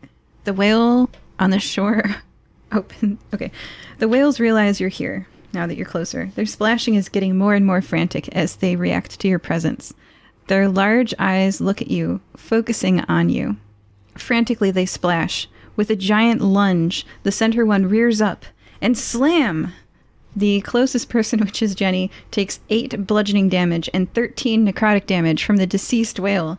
The putrid rotting flesh the look on your face is great. I love DMing. The putrid rotting flesh overwhelms all of you. Everyone within 30 feet of a whale, which is all of you, take 9 necrotic damage. The whale lifts its body again, maneuvering its mouth, and with horror, you realize that the slam was intentional, not merely the twitch of deceased flesh. Everyone roll initiative. Thought we already did. Again? Well, no, you already did. Sorry. That was my... Hi. I write stuff down before the game. Okay, so we're going to take a break here. The whales are undead and they're coming for you. All right. Wow. Joining us this time were Stella. This whale stinks, man. And I've got this dude in an ice thing. I wish we should get out of here. Kaern. Jeez, I mean, you try to help somebody and, And Jenny. This is why red meat's better. Is whale red meat, listener? Oh, do you have a review for us, Jenny? Oh, that's right. We did get a review. It is from Monkeypox13, and it reads, "Love the show. This is awesome. Don't die of disease. 5 stars." Bye. We hope that you're enjoying this episode of the Fire Breathing Kittens podcast. This episode's shout out is from Ant24 Rain Earth, maybe, who says, quote, "This is a special shout out to all my followers and friends. You people are fantastic. Lots of love to the Drakes and Brainstorms crew." End quote. Can you think of someone who might enjoy this podcast? Please share it with them. Is their birthday coming up? A special day? We can wish them a happy message on your behalf. You can arrange for us to read your shout out on air at firebreathingkittenspodcast.com through our partnership with the website Buy Me a Coffee. Do you enjoy reading books? You can find ebooks, paperbacks, and hardcover novels based on our adventures on Amazon.com. The authors do a great job of adapting the stories into fun novels. We also have official merchandise on Redbubble.com. Imagine owning a notebook with the Fire Breathing Kittens logo on the front, or a t-shirt with one of your favorite characters. Lastly, we don't paid advertise our show, so the only way we can grow is if you tell someone about us. Is there an episode that would make that person smile? Tell them about it. Thank you. Welcome back to Fire Breathing Kittens, a 5th edition Bloated Dead Whale podcast. We are joined today by... Sorry, the looks on their faces. I'm enjoying myself too much. We are joined again today by Stella. I mean, we've got what we need. I think we don't need more, especially not rotting whale on us. Jenny. There's 30,000 up for grab. Yeah, we need more. Kaern. Oh, it's all shticky. I wish I didn't come down here. I have rolled a dice. Everybody else roll a dice. I'm going to hold up this piece of paper with has the dice written result on it, so you know it's fair. 6. 8. 4. The number on the dice was... Can you guys see that? 12. Who's the closest to 12? Kaern. Please tell us yeah. the super convoluted thing that happened last time, because it was a DM me episode, so what the heck happened? Huh? Yeah. Yeah, sure. I mean, it's pretty straightforward. So, like, we started out in the bakery and we were getting some baked goods, but the bakery person seemed a bit sad. So we were like, why are you sad? And it turns out the person who buys all their bread stopped buying their bread. So we're like, okay, his name is Walter Thibault. He has a brother someplace in a place that sells potions.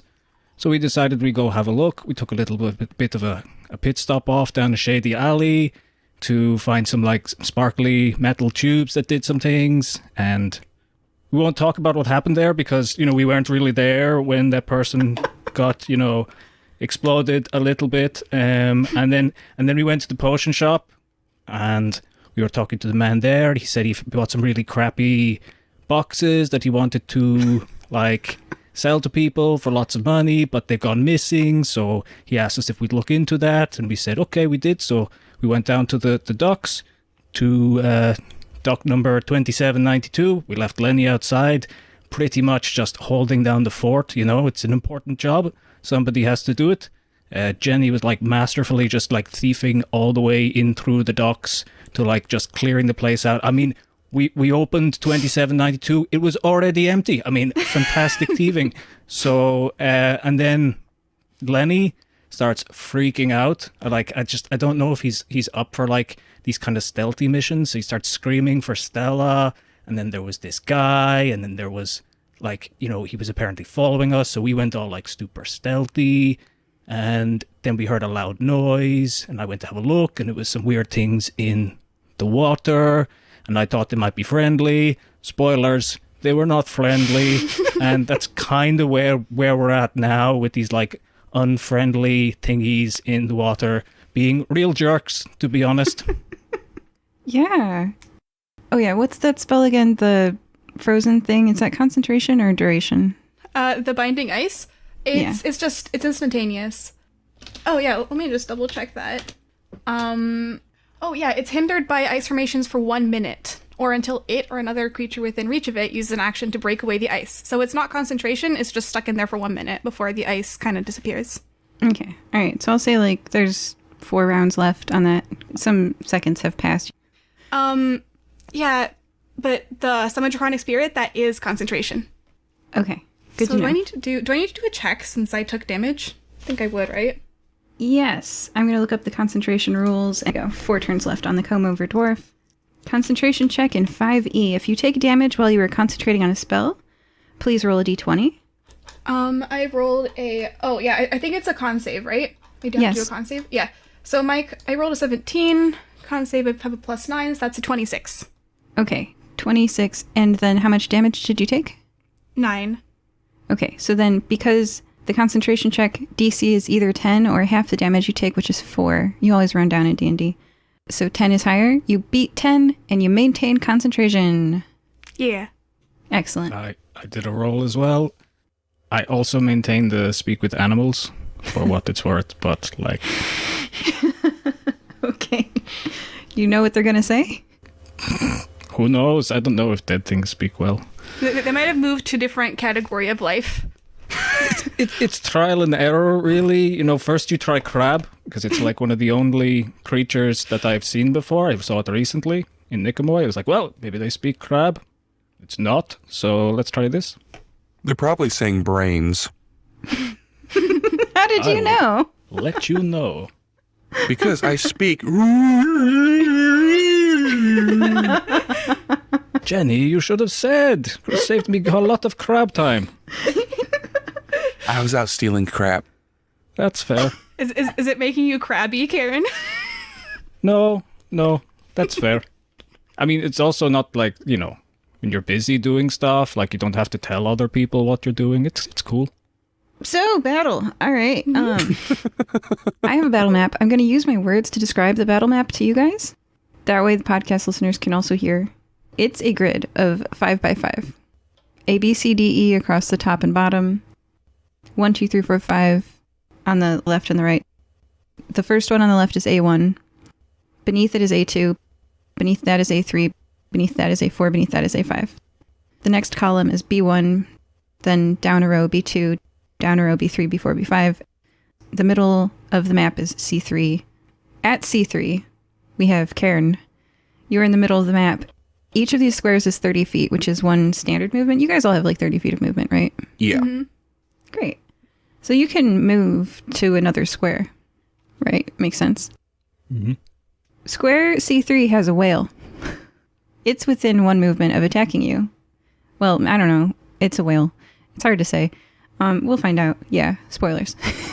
And at C2, which is one up, that's the shallows, where you could launch a boat if you wanted, or you could get eaten by a whale, as Jenny is doing. Jenny, you're at C2. You're in the shallows. There's a whale with you. And then at C1 is Stella. There's a whale in D1. It's close enough to you to attack you pretty soon. Okay. So that's whales. No, that's you guys. Now whales is, there's a whale at D1, D2, and D3. At E2 and E3. And at C2 and C3. So there's 7 whales. Yep. All right. Well, y'all can do a perception check and I'll give you more information. Okay. Cool. Not Okay. terrible at these. Rolled another 19. That's my number for perception check. So far, 25. 28. 23. Y'all are so perceptive. Yeah, we can see the whales chomping on us. The whales look not good, right? You would say that the amount of stench that you are facing right now is an unusual amount of stench. It smells really bad. So that's the first thing you all notice. And then you're extra perceptive. So you would say that it looks kind of like their skin is sizzling in the morning sunlight. It's really too bad you didn't look for that before. Gosh. And So they're cooking on the beach, is what you're saying. yeah, it's not going well for these whales. Now that you're noticing, yeah, they're all very dead. Yep. These whales be dead. Starting out the round is Comb Over Dwarf. I'm going to take you down 3 left on Comb Over Dwarf. Stella, it's your turn. You're at C1. I'm looking towards the land, right? Not towards the ocean. I'm looking into the land. On your left is higher elevation dock and that building further to the left. On your right is a whale. And looking out to the ocean in front of you is Jenny and then Kaern and whales. I see. And you are starting your turn, right? Yeah, is it top of the round? Yeah, so as you Alright. start your turn, whale eye happens. Oh. You ready? Oh, sure. Players look- Okay. Whale eye. Absolutely. My players look so unhappy. And just like, why are we letting her DM? All right, whale eye happens. Okay. If you look at the whale, and the whale looks back at you, this undead right whale can force the creature to make a constitution saving throw. Stella, make a constitution saving throw. But I have to be looking at the whale, right? Yeah, you were. You said that you were looking at you perception checked, right? Oh, perception check. Okay. I made you all look at the whale, and then I punished you for looking at the whale. I know, right? It's just like, okay, 15 plus 9, 24. You're very much looking at the whale. Okay. And that was your constitution saving throw? Yeah. Oh, yeah, you're fine. On a success, you take 20 psychic damage On a success. as the depths of this eye, larger than a dinner plate, larger than a basketball, this massive eye look back at you, and it's starting to yellow a little bit and whiten with death. And just the massive, it's psychic damage. I don't want to describe it. I don't want to actually give the player psychic damage, but your character takes psychic damage. Oh no, the player took it too. Yeah, I took it too. Such a good thing we took a short rest. You're a little bit surprised, right? So when you're not surprised, you can avert your eyes to avoid the saving throw at the start of your next turn, Okay. just to let you know. And if you do so, you can't see the undead right whale, and that means you're blinded. So like you take disadvantage on to hits. So and you can't get to see effects. So you have to choose to look at it and see the horror that is the Moby Dick horror, or you gotta, you can see it for spell effects, but you take, it's your choice. Oh, so if I want to cast a spell at it, I take damage. You gotta look at it. For a lot of your spells, right? So Oh boy. Yeah, I'm definitely announcing that. I'm going to say, guys, don't look at the whale. It hurts. It's so ugly. It hurts. Don't look into its eyes. Your mama's so ugly. If I was a bard, I would totally be like vicious mockering it. Your mama's so ugly. She's one of those undead whales. It's just like like player heard that, but character doesn't know. Yeah. Okay, so what do I want to do? Yeah, so now knowing that and hopefully communicating that to everyone else, and I'm communicating that to my dragon too. She's going to like say, okay, say Fire, we're getting out of here. And like bonus action convert sorcery points to spell slots. I'm gonna convert 7 of my sorcery points to a 5th level slot. It's good to have one. Because that's the conversion ratio, 7 to 5. So yeah, I have 5 left. And I'm going to get Sapphira to pick up the is the dwarf like running away? Is he now unstuck and running away? No, he has 3 turns of immobility left. I see. So, well, she's gonna pick up the ice cube then, and try to pick up the other party members if they want to be carried the heck out of here. Because how much movement speed? She has 60 feet of movement speed. What spell is this? Summon Draconic Spirit. It disappears when it drops to 0 hit points or when the spell ends. Like if I stop concentrating. It obeys verbal commands, no action required by me, and it shares my initiative count, but takes his turn immediately after. And it's a large dragon. Counts as large. For the purposes of the, and it has a strength score of 19. So it's large. Yeah, large, strength score of 19. So... And a dragon. How corporeal. large is Jenny? She's classified as a medium creature. Okay. And you weigh 1,200 pounds? Yeah. Okay. All right, so you can pick up Jade. Jade's 300 pounds. You can pick up Nizzuri. Nizzuri's probably like 200 pounds or 100. And Lenny. And Lenny. And me. And Kaern. Kaern, how much you weigh? Oh, not a huge amount. All right, so the only problem with this plan is the 1,200-pound Jenny. I'm going to go with yes, Jenny, no. I see. It's okay. Go. Just go. No, we don't want to leave you behind. You won't. Don't worry about me. You won't. Okay. So I want to make sure that Jenny is safe because I care about Jenny. We half dragons got to stick together. So with a flying speed of 60 feet, Sapphira is currently at B2. So if Sapphira goes down to C3, that's 30 feet. Mm-hmm. And then if you want to go back to C2, that's 60 feet. So Sapphira has 60 feet of flying speed, assuming that Sapphira is flying. Yeah, she is flying. 100%. Yeah. So she can pick up Kaern and end up back on the docks if you want, which would put you up above the whales. Yeah, and I would be riding Sapphira, of course. Sapphira is currently in B2 because Sapphira just picked up Ice Boy out of the... Oh, yeah. Right. So if you want... You're at C1, so if you want Sapphira to come to you, that's 30 feet. Well, she picked up the Ice Boy. She dropped him right, she was in at front B2. of me. Yeah. I had her drop him right in front of me, like bring him to me essentially. Okay, so you and Ice Boy and Sapphira are at C1? Yeah, and I would have climbed on top of her.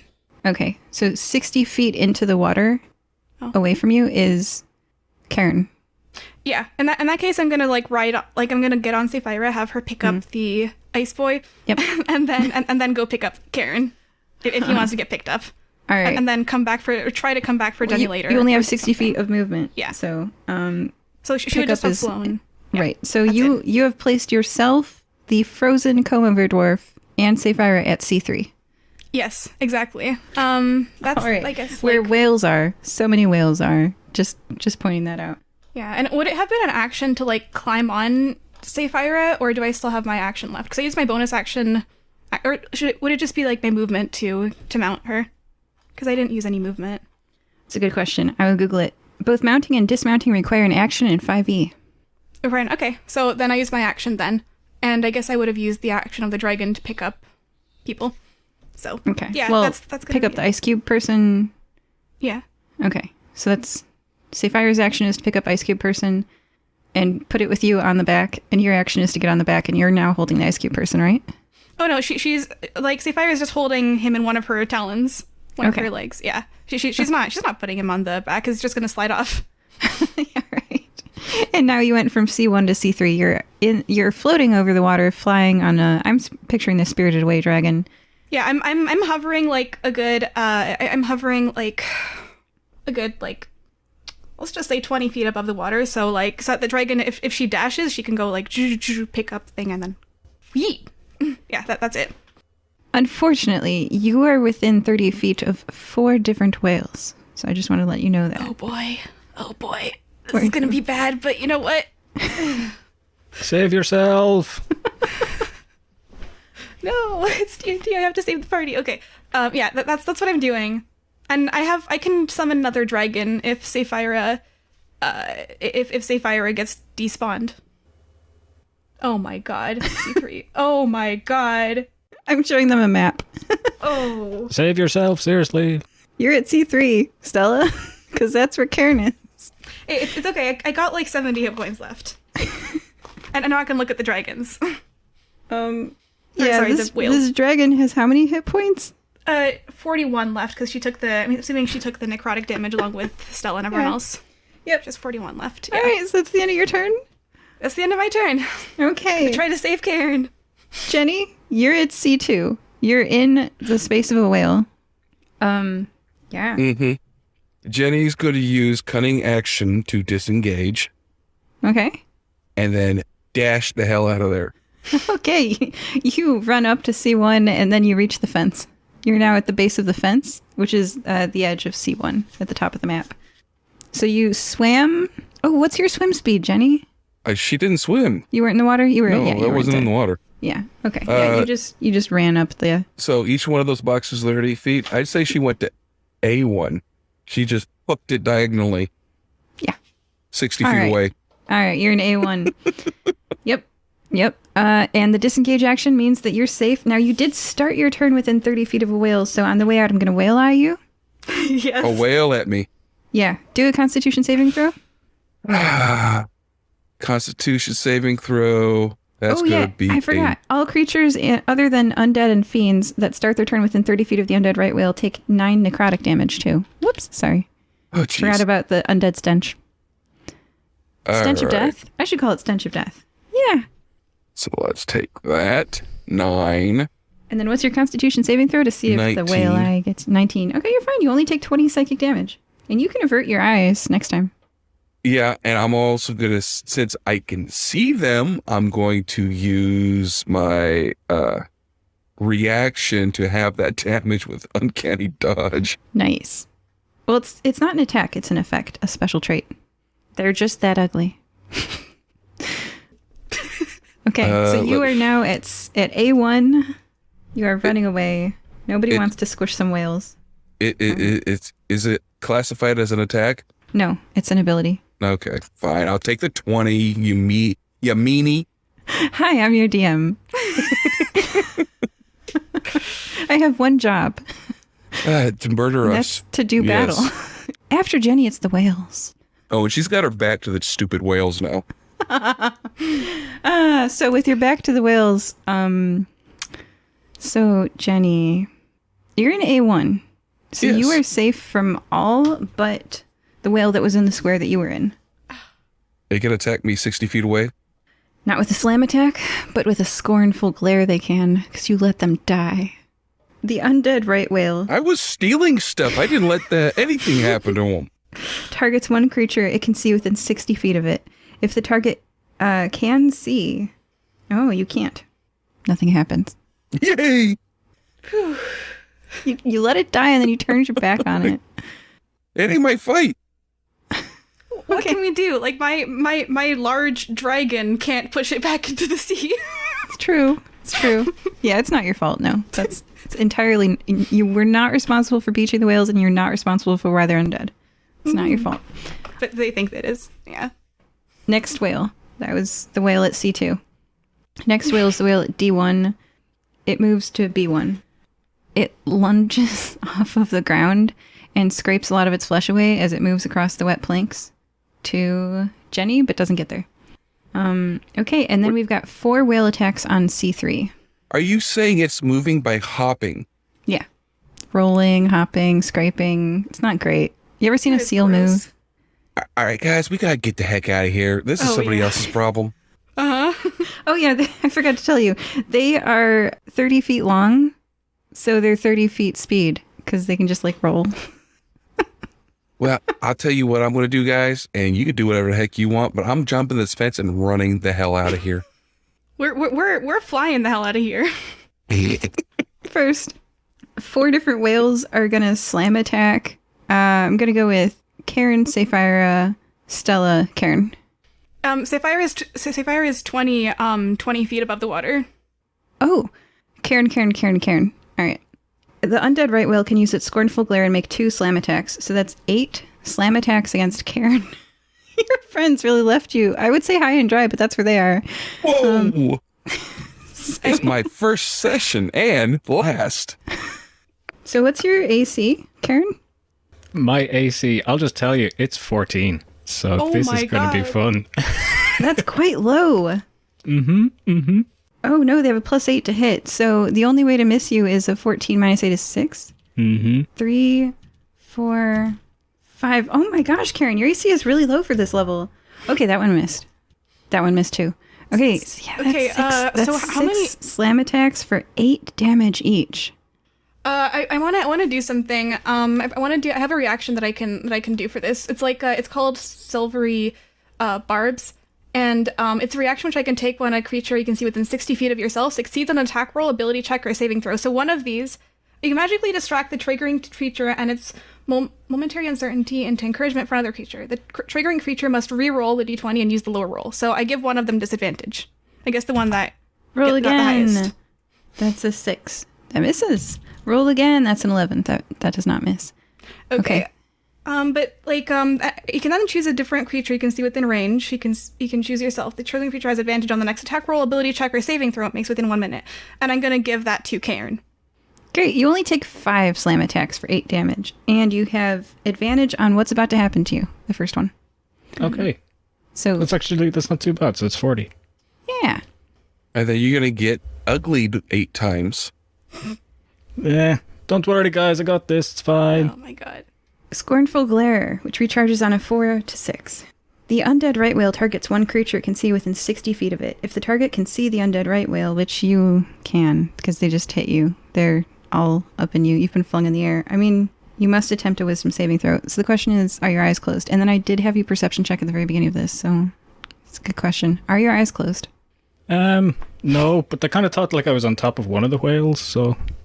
But I can make a wisdom save. It's with advantage, yeah? Yeah, the first one is. And then make 4 of them. DC 12. You should crawl in a blowhole, then you'll be safe. Did you say DC 12? Yeah. And you're making 4 of them. The first one's at advantage. Okay, well I have a +10, so unless I roll the bad ones. The first one is an 18, and that's with advantage, so I don't really need advantage for that, so that's fine. 3, ooh, that's still a 13. 23, 18. And okay. by the way, like it's oh yeah, you have advantage on the next thing. Yeah, okay, cool. Yeah, you're not frightened. You would have been frightened. Frightened is that you have disadvantage on ability checks and attack rolls while the source of its fear is within the line of sight and you can't willingly move closer to its source of fear. You're not frightened. You're fine. These are just whales that are dead. And zombies? ? No, you only take 11. It's half damage. 4 times. So you take 44 damage. It's half damage. You passed each time. I have 44 hit points left. What? I have 44 hit points left. Oh, that's what 4 times 11 is. It exactly is, yes. And what is happening is that they're flipping Kaern up into the air. If you've ever seen orcas do this to penguins and wee. But I will say that Kaern, your location is now about 20 feet above C3. Yeah, I mean, that's exactly where Sapphire is. Like, could she like use your reaction or something to try to catch him? Yeah. Okay. I'm not trying to kill you. Kind of check. Yeah, you are trying to kill us. No, the whales want brains. Well, why are they looking at me? I mean, like, they're not going to find any in here. Oh my god, relatable. So yeah, do I do like a ability check for it to catch it? Yeah, do a dexterity saving throw for Sapphira. Dexterity saving throw. DC 12. I should have given it to. I should have given that advantage to Sapphira. Okay. Let's see. What's her dexterity? Sapphira's dexterity is a +2. Please don't suck. Please don't suck. Oh, okay, good. It didn't suck. It's an 18. Yeah, you catch Kaern in your other hand, Sapphira. One hand with the frozen... Oh. And by the way, like, she's immune to being, like, Sapphira's immune to being frightened, charmed, or poisoned. And resistant to... resistant to force, necrotic, psychic, radiant, thunder. So, she only took, 4 necrotic damage last time. So she's at 46. Math. Oh, great. Yeah, there we go. Fine. Yeah. Yeah. Just out of curiosity, what kind of damage was all of that? Necrotic, 22 for the Scornful Glare, and bludgeoning, 8 for the Slam. I'm still awake because I'm resistant to necrotic damage from being a shadow elf. Nice. See, it's only 5 damage 4 times. You're fine. Yeah, you're in the claws of the safety dragon. All will be well. So I'm in the safety dragon. I have 11 hit points because it was necrotic. And it's your turn. Ooh. Let's see. I'll describe where you are. You are in the claws of a safety dragon. 20 feet above C3, which is water, and a black mound with a big eye in it. And there are 7 of them. 3 of them are now fully on the land. 3 of them are in the shallows and in the water near the dock. And one of them is like chasing after Jenny, rolling across the ground. It only has movement of 30 feet, which is quite low for a 30-foot long creature. That's like if we could only move 5 feet. It seems to be taking damage from gravity. Good. Well, because I'm in a safety dragon's hands, like, I feel pretty safe, you know, like, just in terms of places to be, but I don't like the fact that these things can see us underneath, so I'm going to cast Insect Plague, which is a 20-foot radius sphere of insects, and they actually obscure the area to make it hard for the creatures to see us. And I'm going to do that below us for like 20 feet radius, so 40-foot diameter, and all the creatures in there must make a Constitution saving throw or take 4d10. Okay. Their constitution is +3. They roll a 15 on the dice, and they're at 18. They're whales. They have a lot of constitution. That will pass, yeah. Okay. I have a DC 18. As the insects start to pelt the blistering, burning skin of the whales, and as you rise out of reach, because Stella's turn is next, I'm going to assume you are still 20 feet and not closer. You don't, like, get closer to the water, right, on your turn? Oh, definitely not. Like, Okay. what Sapphira's doing is she's dashing upward and, like, toward where Jenny is. And then trying to on get out Jenny's of turn, there. which is next, you're going to hop that fence, right? I've changed my mind, no. Oh, okay, well then I will not narrate what happens next. Insects pester the blistered skin of these necrotic whales. Undead beached right whales. They take half damage, so it's 12 damage. Wow. I mean, they had 120 hit points. All right. Yeah, it's not going to do much difference, yeah. Jenny, what do you do on your turn? According to your map, I'm right next to a building, correct? You are right next to a building. I want to climb up, use the tilt of the roof to hide me from those stupid whales. And I'm going to shoot over it into that whale that's chasing me. Right? Yes, there's a whale chasing you across the dock. Since I'm not actually looking at it, I have to roll with disadvantage. So that's going to be it's going to be a 18 to hit. Yeah, their armor class is 16 because of their natural blubber armor. Okay, cool. So that is going to be 50 damages. Because Yeah, if you want to take some turns and snipe these, anytime we've discussed this out of Yes. game before. Yeah. When you're real up high and it's a little rolling whale on the dock, Oh yeah, I'm sniping it. I'm going to Yeah. snipe them all. I'm going to say that turns pass and you put to rest all of these whales. Okay. Because what are they going to do? They can't climb a building. I'm sorry. I know I gave them 30 feet of movement, which was quite generous of me. They're 30 feet long, so it's like, but I don't think they can climb a building. So that is how this resolves. That Jenny snipes all these whales. You get all the experience from... And you protected the town. I will say that about 2 turns in, so you've killed 2 whales or so. Like, they have 120 hit points. So it's going to take you a while, right? Oh, yeah. It's going to take most of the day. Hey, That the comb-over dwarf is going to defrost. Mm-hmm. Okay, so comb-over dwarf is going to look up at Stella from Sapphira and look next to Kaern in the other claw. What's going on? I'm killing whales. Don't mind me. yeah, I mean, Stella's gonna do that too. I mean, she's just gonna shoot like cantrips from she's just gonna shoot cantrips from on top of the dragon's back. Oh, yeah. How do I say this? The question is not whether or not you kill the whales. The question is, do the whales explode because they're rotting whales, right? Do whales explode when they... Yes, they do. Yeah, they do. But I'm behind a building, so I'm good. We're like at least 60 feet up in the air. We're good. Yeah. You're outside the range of the eye and the stench and the slam. Yeah. Anyway, so, yes, Stella's shooting cantrips. And then this guy with the comb-over, he goes, "Who are you?" to Kaern. Yeah, that you blew that out. Who am I? Who are you? I'm, Don Ravioli, and don't you forget the name. Now put me... Wait, no, don't put me down. Don't put me down. Don't put me down. Oh my god, this is Don Ravioli. Oh, this justifies so... Okay, Stella would have recognized him immediately, and this justifies so well what she's done to him. Okay, so I'm curious, what kind of... Like, you said that he has, like, a couple hit points left, right? Wow, Stella. Yes, he does. Oh, she hates this guy so much. I don't think anybody likes him. You want to be dropped off, like just over the side, like? Yeah. You want me to drop you? She's gonna like lean off of the back of the dragon and grin right in his face. He takes out a wand, and he points it at you, and he says, "Don't you drop me, you punk!" And he's pointing the wand at you threateningly, holding it with his hand in the handle, and he's pointing at you. Says, "Don't you make me do it! Don't drop me on those whales!" I'm going to use like the thing I haven't used before, and it's my breath attack, my breath weapon. It's just like, oh yeah, It's a cone, Kaern. oh but I can angle the cone, to not hit Kaern, No. right? Oh no, I mean I can just like lean over and This is how it ends.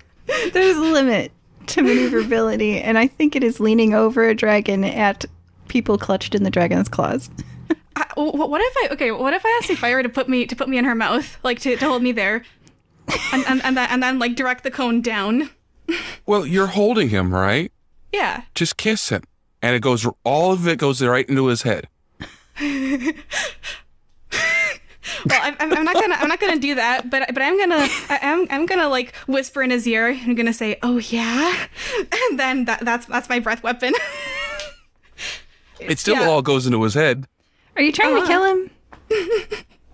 Sounds like. I wanna like knock him unconscious, and then the next round, like give him a healing potion. Wow. Your breath weapon goes off. You shoot ice daggers into his ear? And my goodness, he's very unconscious, Stella. And as he goes limp, he's being held by the dragon's claw, and his head bobs and his comb-over hair flaps so that it's like this long sheet of hair, and the bald skin of his head, and his hand loosens, and the wand falls end over end through the air 20 feet down onto a whale, which immediately stops moving Nice. and bobs in the water. Yeah, and I would have said, "Oh, hi there, Don Ravioli, miss me," and then the miss me is when she did the like ice breath. He's out. And so is that whale. It's not moving. Nice. Okay, well, are all the whales dead yet? Sure. Yeah. Time passes. That wand is going to sink to the bottom of the ocean, and all the whales are truly and truly dead, mostly because they're in pieces. Perfect. You're welcome. In that case, I'm gonna go back to land, the other side of the fence where Lenny is. Is Lenny still there? Lenny doesn't go anywhere without you, Stella. Aw. Yeah. No, the most important question is, did he take care of Doo-Doo da Poodoo? Oh, Oh, yeah. Yeah, Lenny Okay. would not rush towards danger. Stella's got this. Oh yeah, 100%. So yeah, she would go and just like land at the on the ground next to Lenny with the dragon, with the unconscious guy, and also Kaern in the dragon's claws. With Kaern, the dragon's gonna just like set him down gently, and then with the other guy, it's just gonna like land and forget to like let him go, kind of.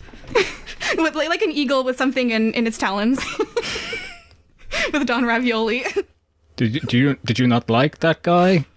Oh, he is. He's terrible. He's like responsible for kidnapping my brother and roughing him up and making him look a lot weaker than he is. And anyways, yeah, he and I have a bit of history that, well, hopefully it's gonna get resolved. And she kind of like clenches her fist, and like ice shards just like spike out of it.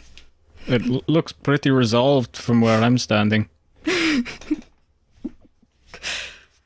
Oh yeah, I mean, the Argentines never forget. Here, let me put my handcuffs on him so he can't go nowhere. Oh, perfect. I'm imagining like a limp rag doll, just like, yeah, I also don't think he's going anywhere. And you know what? Now that I think about it, I think he messed with my family too. I just don't remember the specifics. Yeah, so and he's tied in with the mob, and I hate the mob, especially the Safiosi. So yeah, no. But Kaern, can you like, or I don't know, Jenny, since you're the daughter of a doctor, can you like want me to make sure that he doesn't die, because I want to interrogate him? Oh, you're so sweet that you think I know anything about medicine. But okay. It's an 8 plus 0 What? for my medicine check. I mean, I could heal him. I'm gonna put him at 2 failed death saving throws. Oh, that's fair, yes. Because he was like kind of, no offense to Don Ravioli, but he had taken, like, how good would an NPC have to be that he could take your ice attack and a cone attack? How much damage does your cone attack do?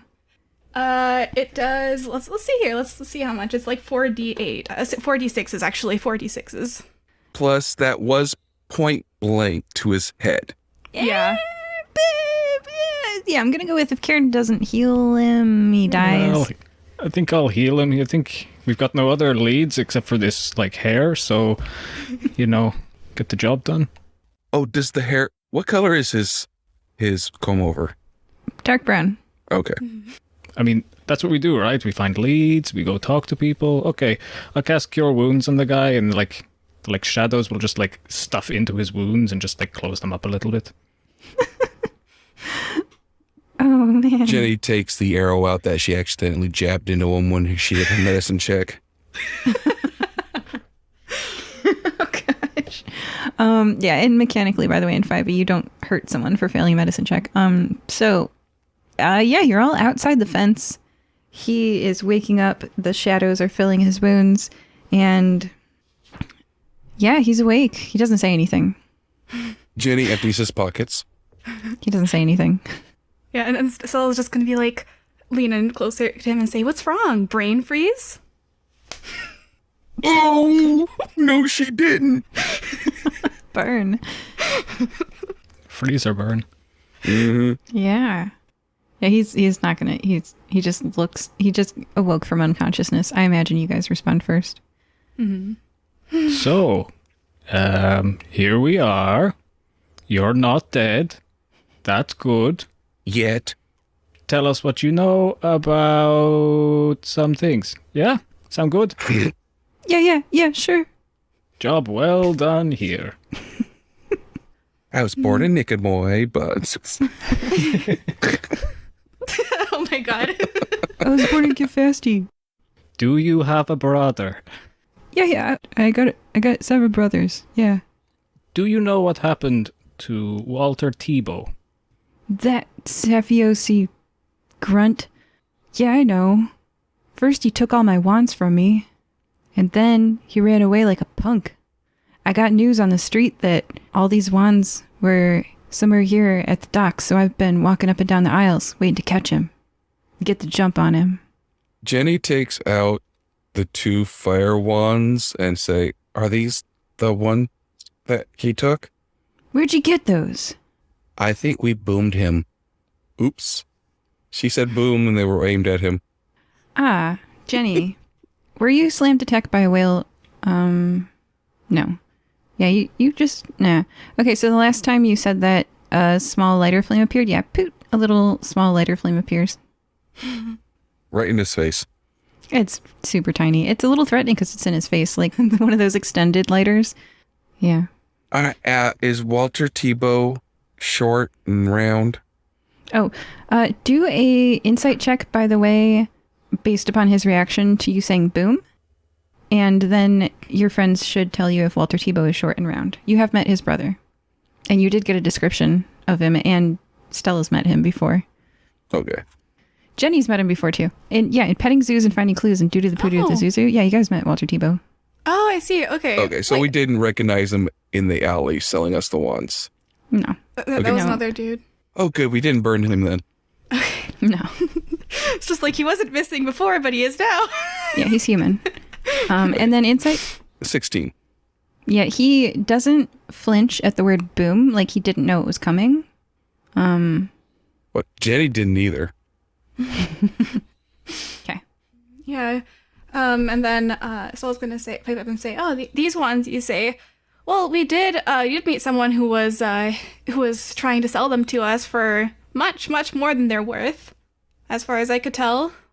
But yeah, you know a guy with and then I give her the description of the guy in the alley, which is, I'm assuming, lavender nobleman's cloak, looks rich, has some strawberry blonde hair, round and short. That's what I think. That's what I Yeah, remember. shale gray skin, as wide Shale as he gray is tall. Yeah. Okay. He's like 3 feet tall. Oh, yeah. I'm gonna describe him to me. It's just like you know a guy like that. That's who we bought the wands off of, or well, didn't buy them. We didn't buy them. Dieter von Rickenbach. Dieter von Rickenbach has my wands. And then he swears, and I can't say that on a podcast. The dastard. That dastard. Well, we did burn the hell out of him, so... Oh yeah, and then but it's okay. Like I used some of my ice on him, so he should be fine. Yeah. Again, we'll get with Mom and you'll find out. Dieter von Richtenbach. Do I know this person? Do a history check again. Let's see if you pass it this time. Don't get a 2 again. Oh, I didn't. I got a 16. Plus 0 is 16. Yay! High roll. Genuinely, have you met him before? Possibly, because she would have probably, like, finding out who her father was, she probably would have, like, stalked him a bit, knowing her. So, like, maybe you've never bumped into him, but you know the name. Yeah, that's probably it. Dieter von Rickenbach is Blythe Horde's underling. He is a magically trained person who often protects him in social situations. You gotta have someone around you who can see if a spell's being cast, you know? Mm-hmm. As a non-spellcaster, Blythe Horde hires Dieter von Rickenbach to be his shield. And Dieter von Rickenbach, not a cool dude. He and Blythe run an import-export business, and they probably sell illegal goods. It's not explicitly been said. Yeah. Yeah, Stella's gonna say, Dieter von Richtenbach, interesting. So you think, Blythe Horde had something to do with this, that's what you're saying. That bastard. Don Ravioli shares your emotions. Nobody likes Don Ravioli, and Don Ravioli don't like nobody. They stole my wands. Were they yours to begin with? Ooh. Do an insight check. He says, of course. That'll be a 9. Okay, that's better than a 5, because he's really not good at lying. He says, of course. No, they were not originally his. So where's Walter? Yeah, like the Safiosi. Those Safiosi. They should be so lucky to have me as their head. They don't deserve me. And now he's like doing like a fetal curl. He's very injured. He's being interrogated. And he's muttering and he's like, what's it to you? This is between me and my family. Well, but see, my family has beef with your family, and you should take what happened today as a warning to never mess with us or touch us again. Tell do a all history of your check, family. Stella. Okay. I mean, this is what she thinks, at least. 17. Yeah, everybody knows his name is not Don Ravioli. They call him Don Ravioli because he betrayed the Safiosi. He tried to take over as their head. And when he tried to kill Sonal, you know, the Godfather, yeah, she kicked him out of the family because you don't try to kill the Godfather. It was very gracious of her to let him live. And so he's all on his own. He's trying to... The Safiosi are in Kefasti. He's in Nikimui, a city on the ocean, very far away from the desert. Yeah, he's here because he's an outcast from the Safiosi. And you also know all the Safiosi are human, and he's a dwarf. I see. Well, I mean, Stella's not that bright, but I guess she would have, like, recalled now and just said, oh. Oh, everybody knows. His name's Ravioli, and he'll let you know that, too, if you call him that when you're not trying to kill him.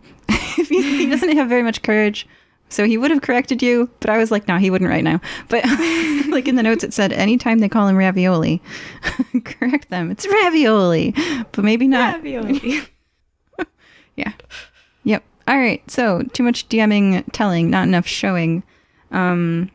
He's curled up in a fetal position. He's bleeding. He's got ice in his hair still, like on his temple, you know, and he's going, they should be so lucky to have me as their head. They don't deserve me. They don't deserve me. And he's muttering it. That's how all the truth is being spilled out, that he's really had a long day.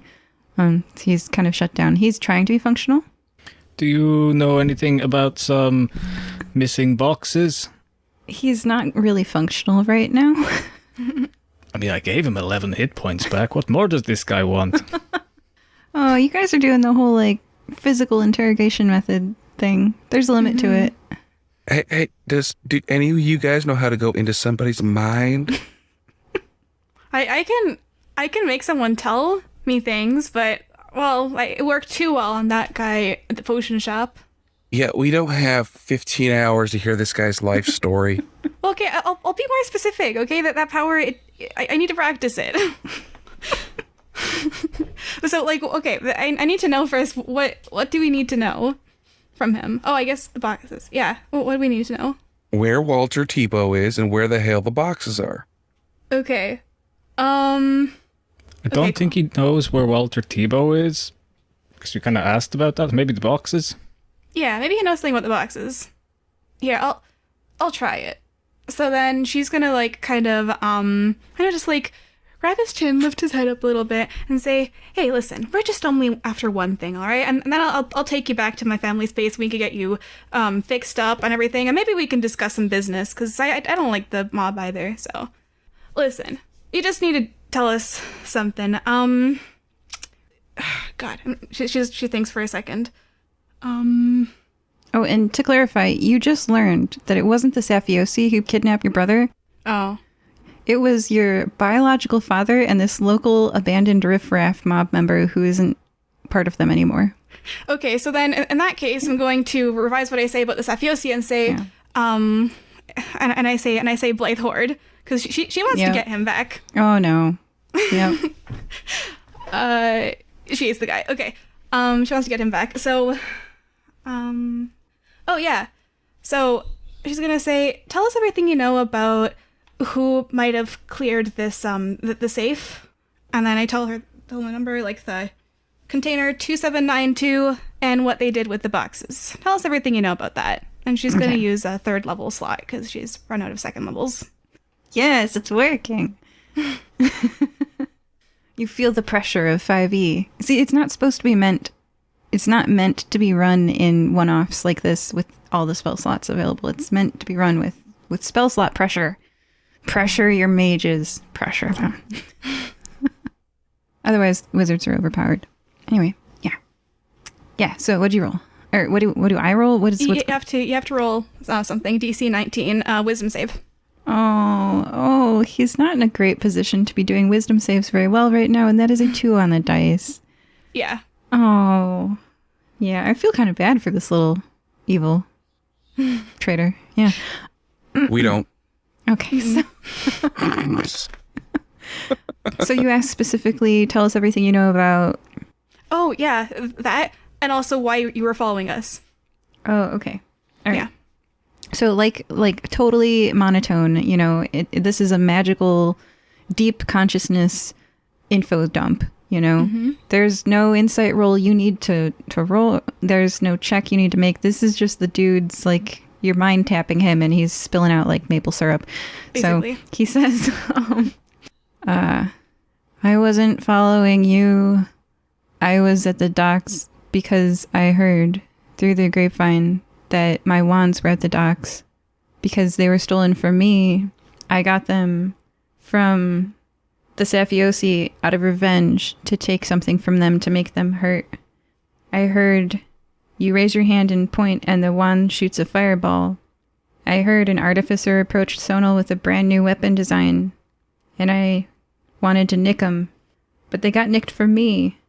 But I got word that they were here at the docks somewhere, so I've been here, but I just see you.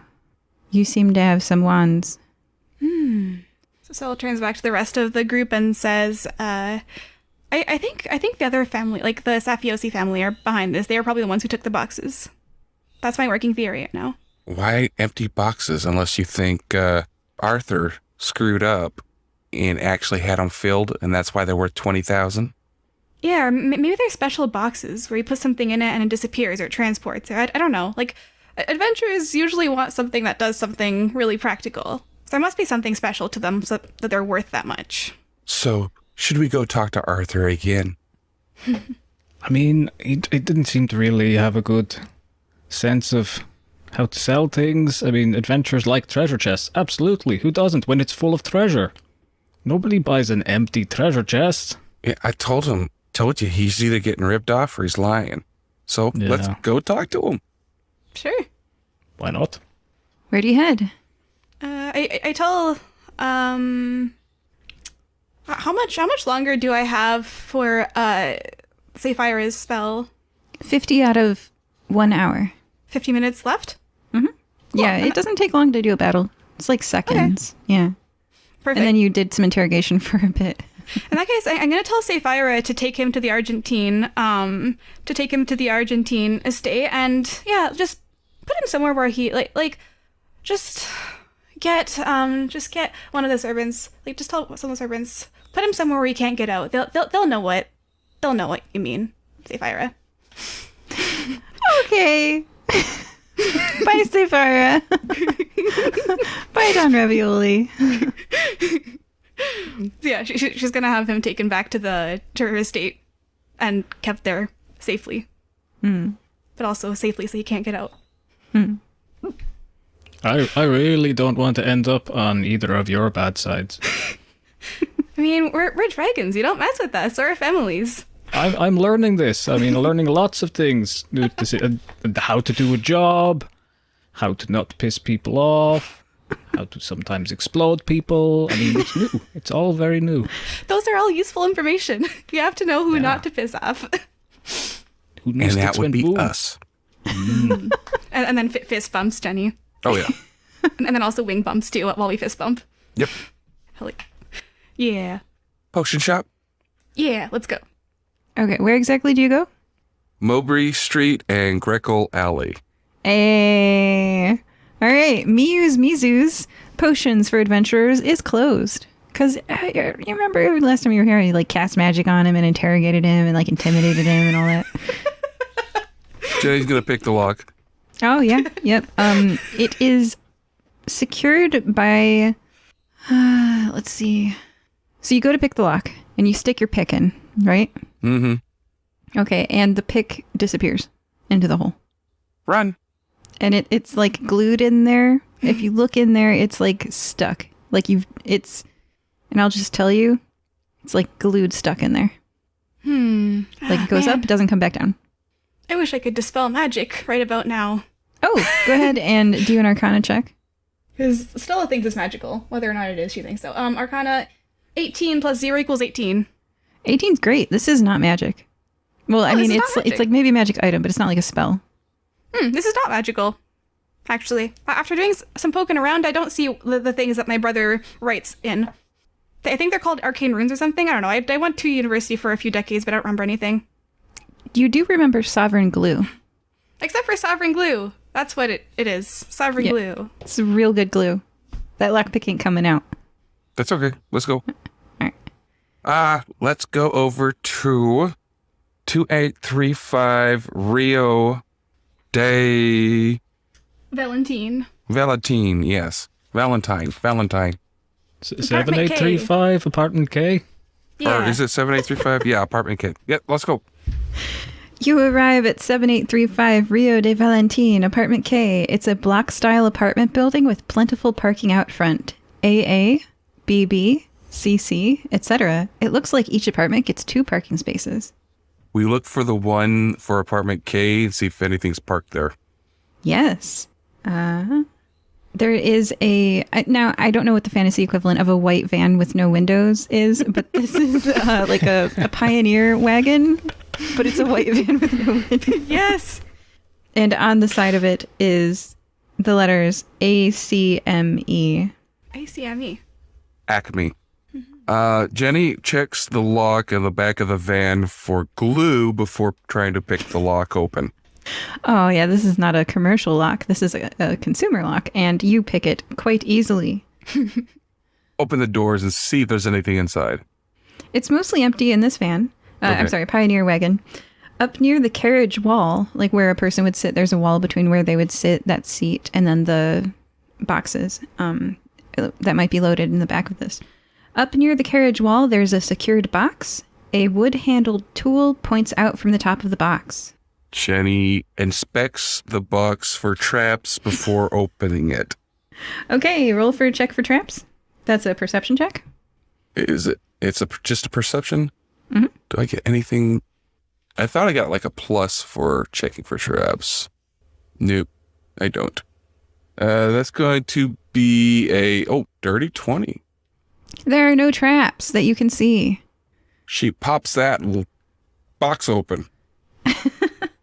You find a paintbrush, a jar marked Sovereign Glue, a jar marked Universal Solvent, and a bunch of giant plate-sized individual capital alphabet letters. She takes it all. Okay, you possess a bunch of giant letters.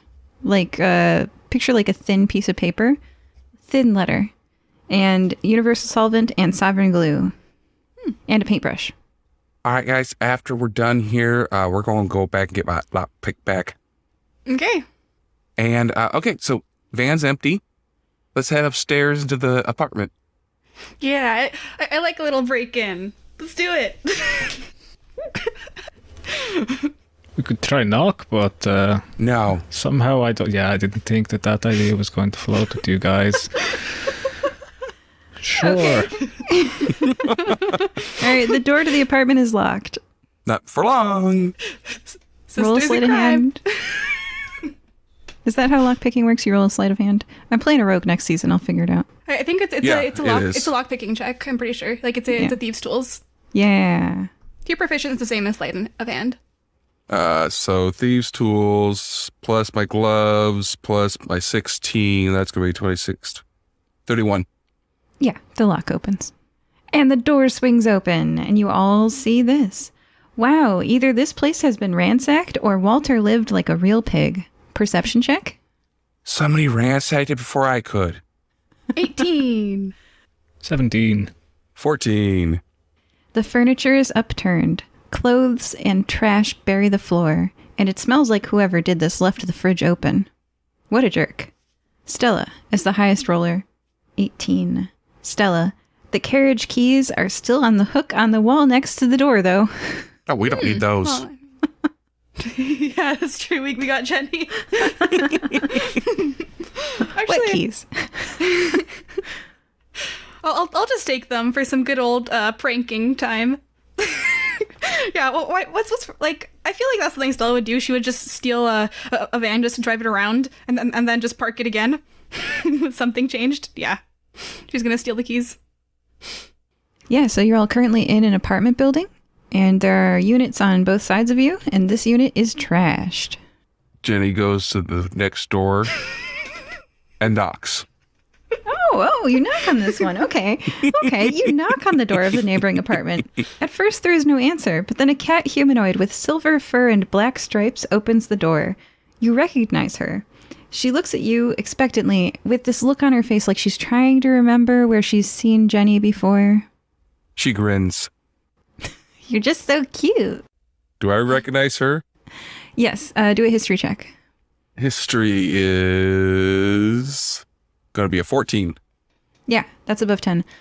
This is Tamantha, Judge Dracul's helper of some kind. Employee, fellow coworker, I don't know, whatever. She works at the courthouse. Guilty, guilty, guilty, guilty. I wish you all could see the hand gestures and face. This is great. And then, I don't know if she has much of a voice, but she says, "Oh, it's the little baby dragon elephant from earlier. That's me. So, we're looking for your neighbor. He's gone missing. And, have you heard anything from next door? Oh, yeah. Like I was saying earlier, there was yelling Sunday night. Ooh, okay. Do you know the owners of the voices? Probably my neighbor. Human, big guy, wears sunglasses a lot, shaved head. And then some other guy, too. Could it be his brother? Maybe. Oh, you don't know? No, I was trying to think about that earlier, when I was saying, and I couldn't, I don't really know that guy. No, I'm not even sure who my neighbors' names are. I'm not a good neighbor. No, I should build community more, shouldn't I? Yeah. I like drilling holes in the walls of my neighbors and just, spying. Yeah, it really helps you get to know them better. I would recommend it. I'm pretty sure that's a violation of the... Oh, not for dragons. This is my dragon bestie, Stella. And that's Steven back there. I mean, no. That's Kaern back there. Kaern. Yeah. Oh yeah, and this is Lenny too. He usually is pretty well hidden. He's short. He usually hides behind my cloak. Here, Lenny, come out. It's okay. Okay. We'll leave you alone after one more question. Is any of your other neighbors around here the nosy neighbor? I don't really know my neighbors much. There was that person who was asking after. After who? What? You're the second people to visit me. Oh, who's the first? Short, comb over. Seem you looking for someone? Don Ravioli. Oh. That's who Don Ravioli is? Stella's gonna minor illusion, a kind of image of him, 3D image. Yeah, he was asking questions, and I said that they were yelling Sunday night. Yeah, and I heard it. Okay, thank you. That's all I got. Hey, you guys? Yeah, we can go turn over the room a bit more, see if there's any clues. Oh, don't you want to know what I told the Don? Oh yeah, we want to know that. Oh, I thought you already told us that you just heard yelling. Yeah, they were yelling. I caught snippets of ravioli, they were making pasta or something. Oh, that makes sense now. And gone, whatever that means, and only you, and docks. And you guys know that's why Don Ravioli was at the docks. Maybe they had gone to a nice seaside restaurant for a romantic one-on-one dinner and had a fight on the way home? I don't know. I'm kind of hungry. That reminds me, I should make an appointment at Mancini's. It takes months to get in there, but it's so worth it. Good luck with that. Bye. But we came from the docks, and that didn't really... It was just a bunch of dead things. Yeah. Saying away from the neighbor. So let's try the other neighbor. And she walks to the apartment on the opposite side and knocks. All right, no answer. Picks the lock. Yep, you're in. Looks around. Just an apartment. You want Steals a cat? some stuff. And is there any alcohol? Stella's gonna steal the alcohol. Yep. You got some Hawthorne. She should have done that. She would have done that the short time she was in Walter Tebow's apartment too. Oh yeah. Walter Tebow's apartment didn't have any alcohol left. Ah, no. Already ransacked. Yeah, Ravioli already got that stuff. Okay. Well, now that we got all the valuables out of these guys who were not home because they're jerks, you want to examine the Tebow apartment a little bit more? Sure. Let's toss it back. Maybe it'll look better than when we found it. You put everything back together? Or we could just throw it off the balcony. Ooh, out the window. Okay. Yeah. Yeah, we look at each piece before throwing it out the balcony. Whoa. You went out to the balcony? Uh-oh. Yes. Sure. Okay, so Kaern is... What are you doing inside the apartment? Looking out for whales. Okay, Karen's on lookout at the front door. Jenny and Stella are carrying a couch to the balcony. Yeah. And the balcony door slides open and Stella's on the balcony. There's a couch in the door and Jenny's inside the apartment pushing because she wouldn't have gone on out in the balcony. She's 1,200 pounds, right? Yeah? Yep. Pushing really hard, too. Oh, great. And Stella out on the balcony with his arms crossed, looking at you is that classic security man, shaved head, sunglasses, suit. Stella's just gonna say, Jenny, hold on, 1 second. Oh, hi there. Yeah, I'm just answering your call from earlier. How is it hanging? Holding his couch in her hands. You are holding his couch. Let me go to the right page. Give me a sec. She's looking up what to do when they're trying to toss his couch. It's okay. Stella's just gonna be charming. There we go. Here's the page. His arms are crossed, his face is stoic and unchanging, and he waits for you to crack. Jenny keeps pushing. Jenny, and then Stella's just going to be like, so yeah, haven't been buying stuff from the bread store lately. What's up with that? You just changed your mind? Like, yeah, you don't like the cheap bread, but couldn't afford the expensive one. Yeah, what's going on? How about we have a little chat, Jenny? She's trapped out on the balcony with a couch between her and Jenny, and this man cracks his knuckles and says to you, "What you doing in my apartment?" Jenny's gonna step behind the kind of like, no, she's gonna step onto the couch and just like sit on it, legs crossed. Jenny keeps pushing. The couch slides a little further onto the balcony. You the ones who ransacked it before? No, I mean, we found it like that. It would have been like that if we got there first. Let's just be honest here. She's gonna pull out some of the neighbors' booze and say, "Here, you want a drink?" But no, we didn't ransack it. We were looking for you. That was all. We thought you'd gone missing. Do a persuasion check on whether or not he wants a drink. Okay. Oh boy, that's a 4. 15. 15's pretty good.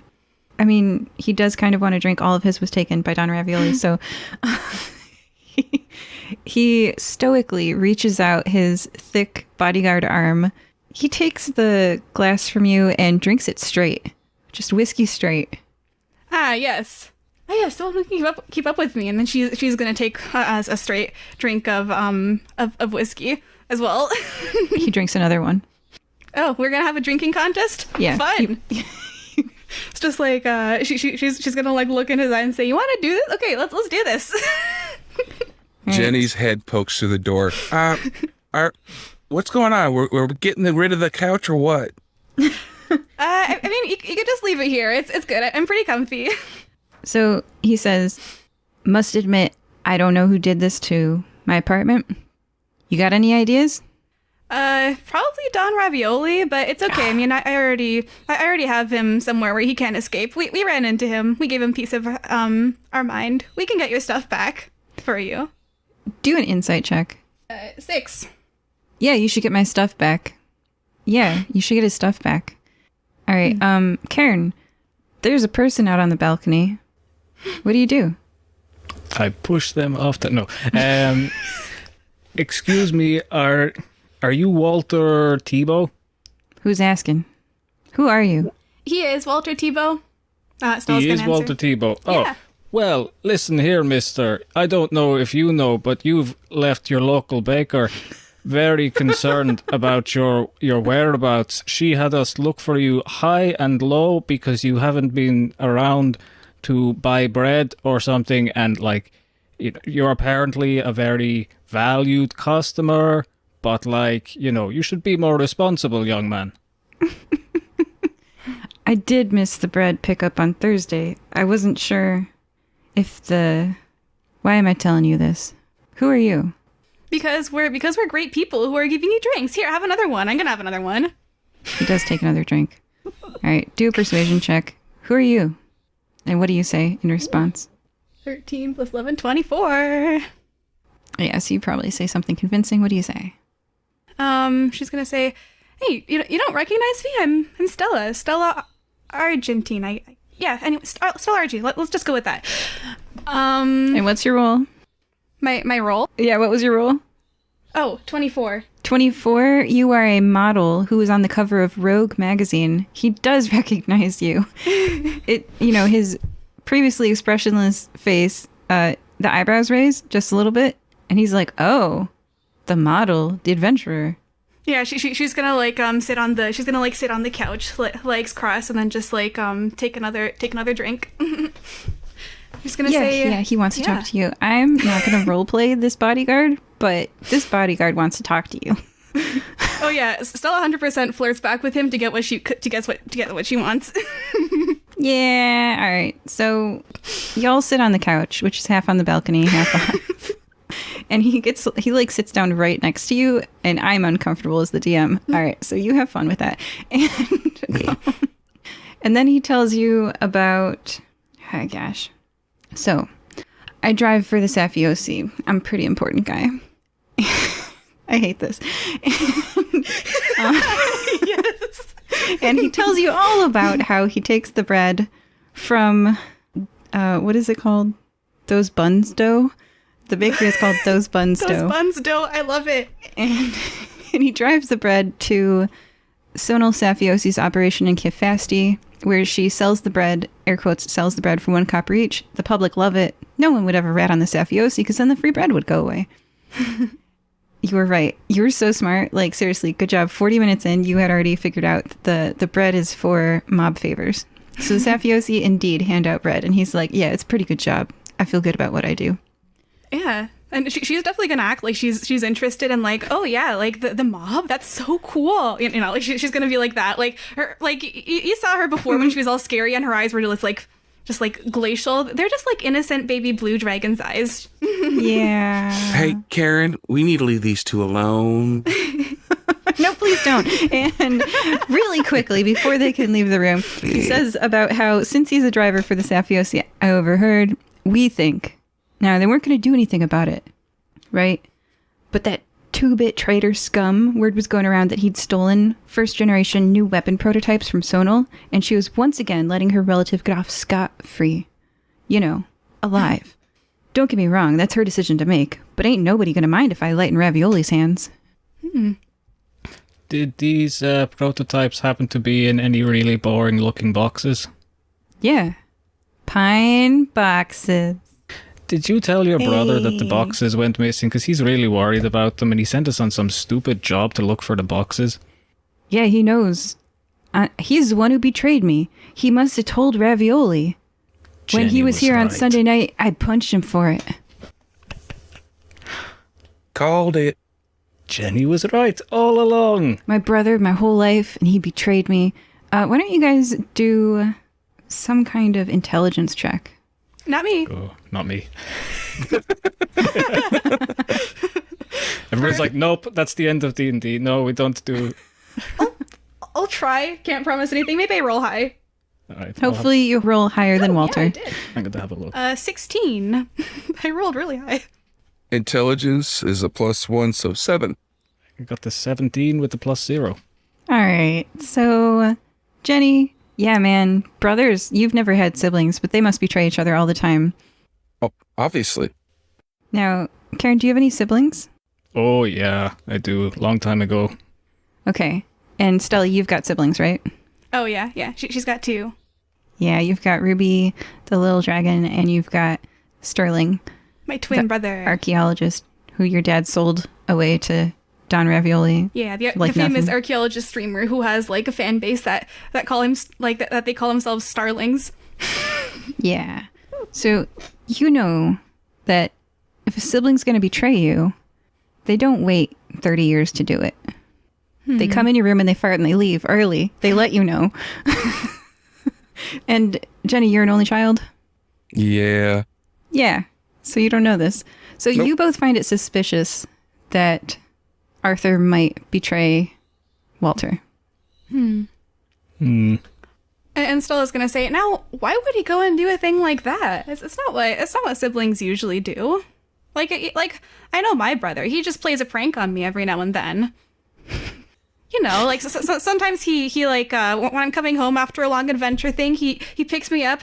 He flies there. He picks me up and then he drops me. I think I'm gonna die, but then he catches me again. Yeah, he just plays fun little pranks on me like that. Yeah, I mean, he'd probably want you to know it was him, and then he'd be like, haha, I got you. Yeah. Oh my gosh, you guys both do know. Yeah. Oh man, Walter's he gets this look on his face like, you're right. But then, if Arthur didn't betray me, then how did people know? And who stole them? I don't know where the wands went. Who's got the wands? It was a guy named Dieter von Richtenbach, but he's taken care of. Dieter von Richtenbach. I should have known. Yeah, like, how well do you know Blythe Horde? Blythe Horde! And she's gonna try as best as she could not to look disgusted or to reveal the relationship between them. So is that a deception? Because she's not gonna lead on that she knows him. Yep. Yeah, that's your biological father? Yeah. A natural 20 plus 11, 31. And this guy's not particularly hard to fool. He doesn't, yeah. He says to you, I don't know Blythe Horde very well, but I know where his warehouse is. Oh, yeah? Yeah. Do tell. She's gonna lean in a bit, inch a bit closer to him, get him to tell. All right, well, I can't get the Safioc in on this because technically that's... but they're their wands, you guys. But do you guys want to go with me? Yeah. Okay. I'll go wherever you go. All right. He takes you to Blythe Horde's warehouse. Ooh. Real quick, Jenny does wait until he's out of the apartment and then finishes tossing the couch over the railing. It's just so fun. It is.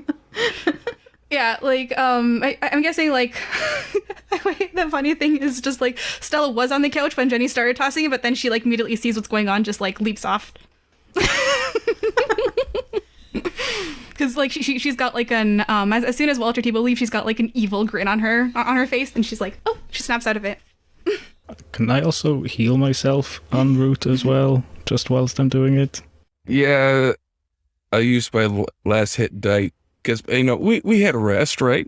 Yeah, in the apartment when you were chatting and finding out stuff. That's what you were doing when Stella was getting the information out of Tebow. Mm-hmm. Okay. I'm just going to cast a Cure Wounds at 4th level and just suck up all his shadows in the room and just be like, yeah, that's better. Wow, is it just me or does this place look brighter? I do brighten the rooms I go into sometimes, people have said. And then Stella's just gonna grin and say, yeah, you do. Oh, wait, I have to turn that part of me off. It's just I don't need any information out of Kaern. I can turn my seduction mode off now. All right, let's go kill someone. Wait, what? I thought we were going to rob a warehouse. I think you guys are a bad influence. Kill people? I thought we were just going to, finish the job. Oh, wait, that is kill people. Oh, I'm definitely, I definitely don't want to kill, Blythe Horde, but I do want to chat with him a bit, in my own way. Well, let's just see what happens. Boom. Okay. Stella's going through some stuff. Her alignment might have shifted a little bit farther onto the evil spectrum.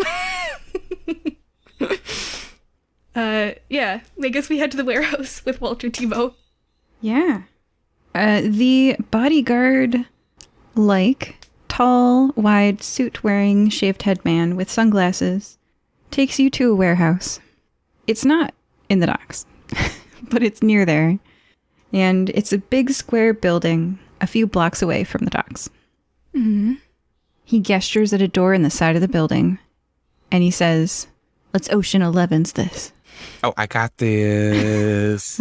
Pick the lock, pick the lock, pick the lock, pick the lock. Okay. Pass without a trace. Oh, you've all got pass without a trace, and Yeah. let's do a lock check. Easy. And this is, are you doing the loading door, which is like a garage door where it I'm sorry. It's like a medieval gate where it can be opened. Or are you doing a human or Jenny-sized door?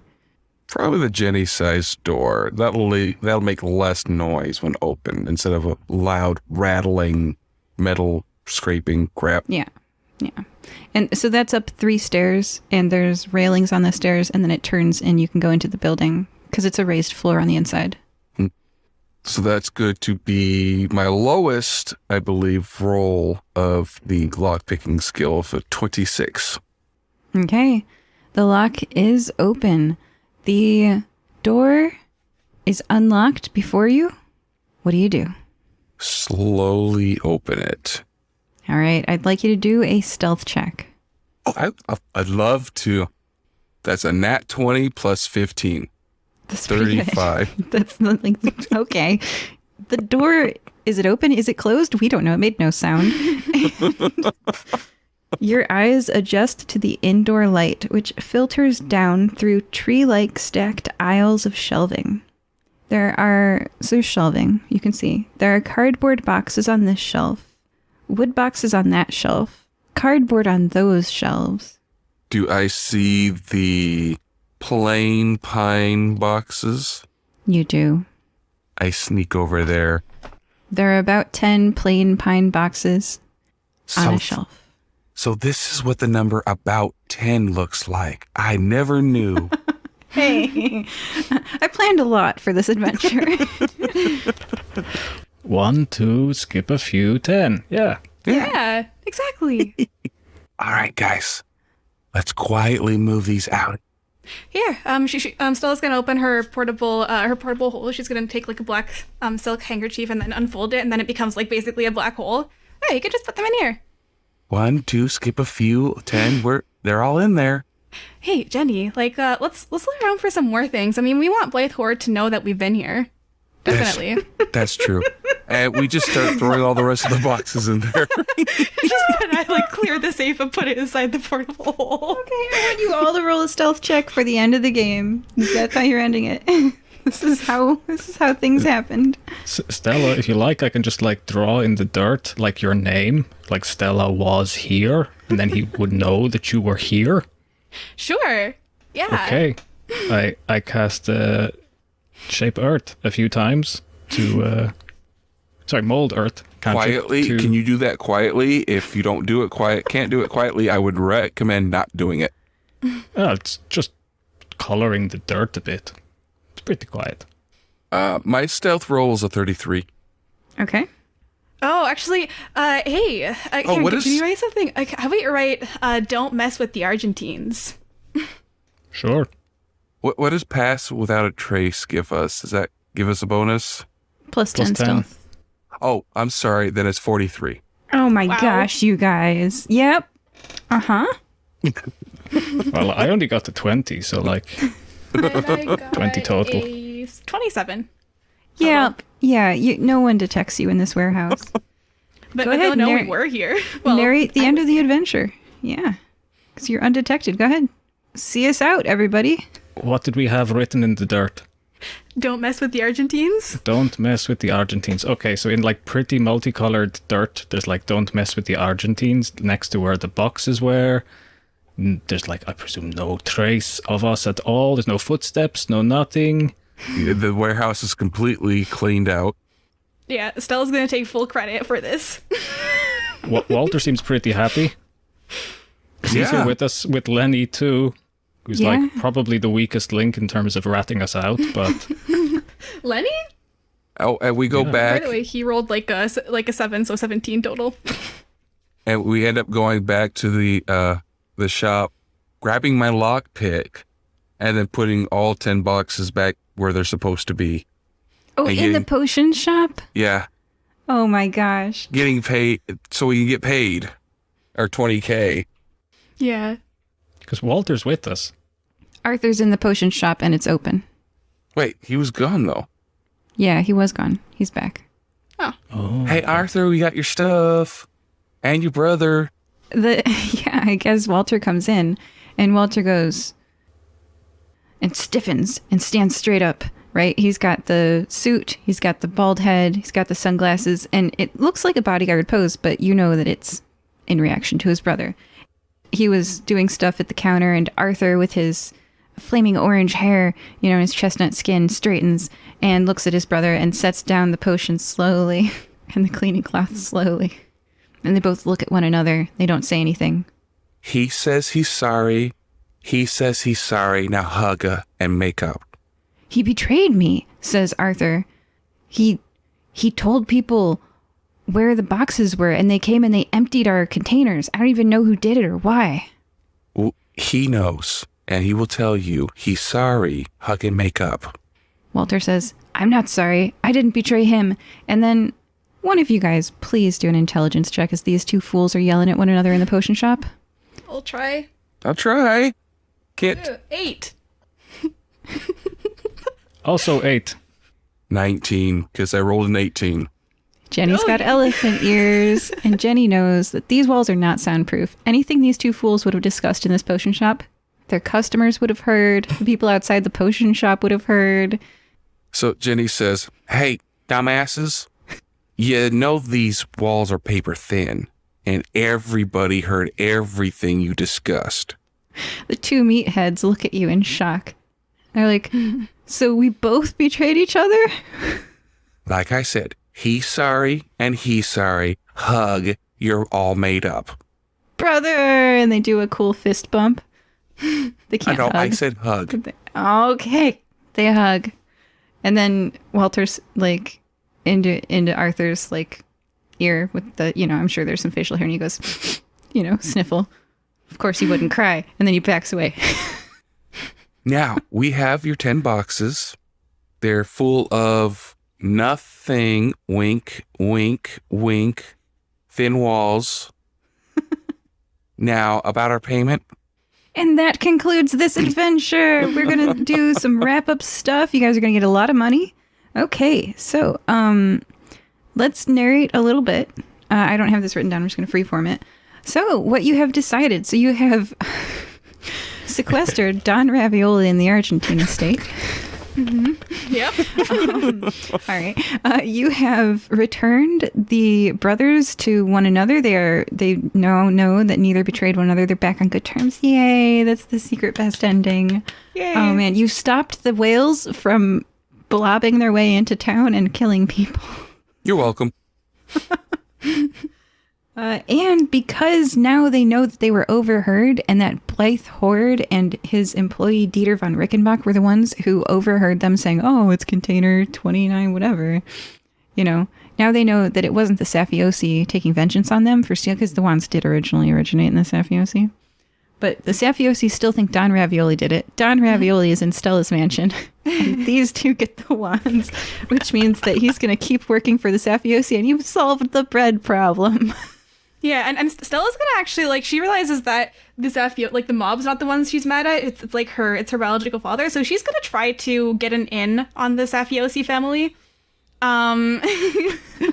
So I guess she's gonna use her connection to do that. She's totally gonna give him her number, so that she can do some, extra persuading. Yeah, this guy works for them. You've got someone to introduce you to Don. The real Don is Don Sonal, and they're in Capacity. Okay. Cool. Cool. All right, you get a certain amount of dollars. You get 20,000 gold is what I said that Arthur would give you for finding the chests. Air quotes. Good job returning the air quotes treasure chests to him. And you also get a free baked good every day from Ilyana at Those Buns Dough for returning her regular customers safe and sound. Yay! It's the best treasure. And we stole a bunch of stuff. Ooh, maybe later, could you eventually tell us what we ended up stealing from Blight's warehouse? Because I bet we stole a lot. Yes, yeah. Oh, we stole a ton. I'm going to give you guys 10 common items. Ooh, each. Okay. There you go. You can, if you want to randomly determine those instead of picking, that would be more fair. Okay, yeah. And 2 uncommon items. 2 uncommon. Boxes full of stuff. Each. Each. Items. Okay, cool. And a whole bunch of gold. Joining us today on this adventure, we're Stella. Yeah, so I probably put my father out of business, and I have his associate safely, totally not in a dungeon in my manor. Yeah, this was a good day. Jenny. Oh, Jenny returned to the apartment while the brothers were making up and finishes moving him out. Moving day, moving day, moving day, moving day. And for their first adventure ever, Kaern. Yeah, it's my first day trip, really, with the Firebreathing Kittens, and I learned that the lengths somebody will go to for their local baker are actually quite long, so yeah, it's a pretty good day. And a secret for everyone, Those wands are powered by Ekemblim dust. If they suck enough dust out to have made someone a zombie or out of a zombie, they get 1 fireball charge. Oh. You're welcome. Bye! And Jenny's the only one that has 2 of them. Bye. Bye.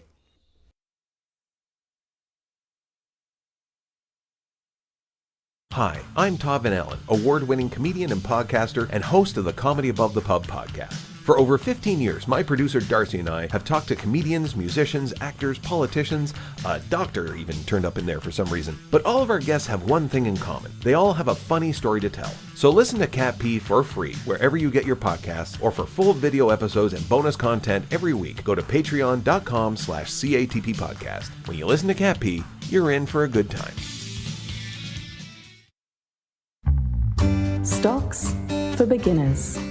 Our management score turned up for Twitter right before Elon Musk made the buyout offer. A clear pathway to profitability and cash flow positivity. If you have a strategy, you want to stick to it. Whether we like it or not, we're all investors in the stock market, either directly or through our retirement plans. We're handing over management of our assets to financial advisors and mutual funds. Well, where's all the customers' yachts? Where do you go if you're completely new but want to start learning? Many confusing metrics, aren't there? Many confusing, man, so crazy. You'll hear from people in the finance industry, and together we'll explain the key concepts of investing while they share their financial knowledge. We have to be smart, we have to be diversified, and we have to have good risk management strategies if we want to invest for the long term, and that's what we're all about. Join me if you want to learn more about investing, the stock market, and finance. Stocks for Beginners podcast. Let's learn together.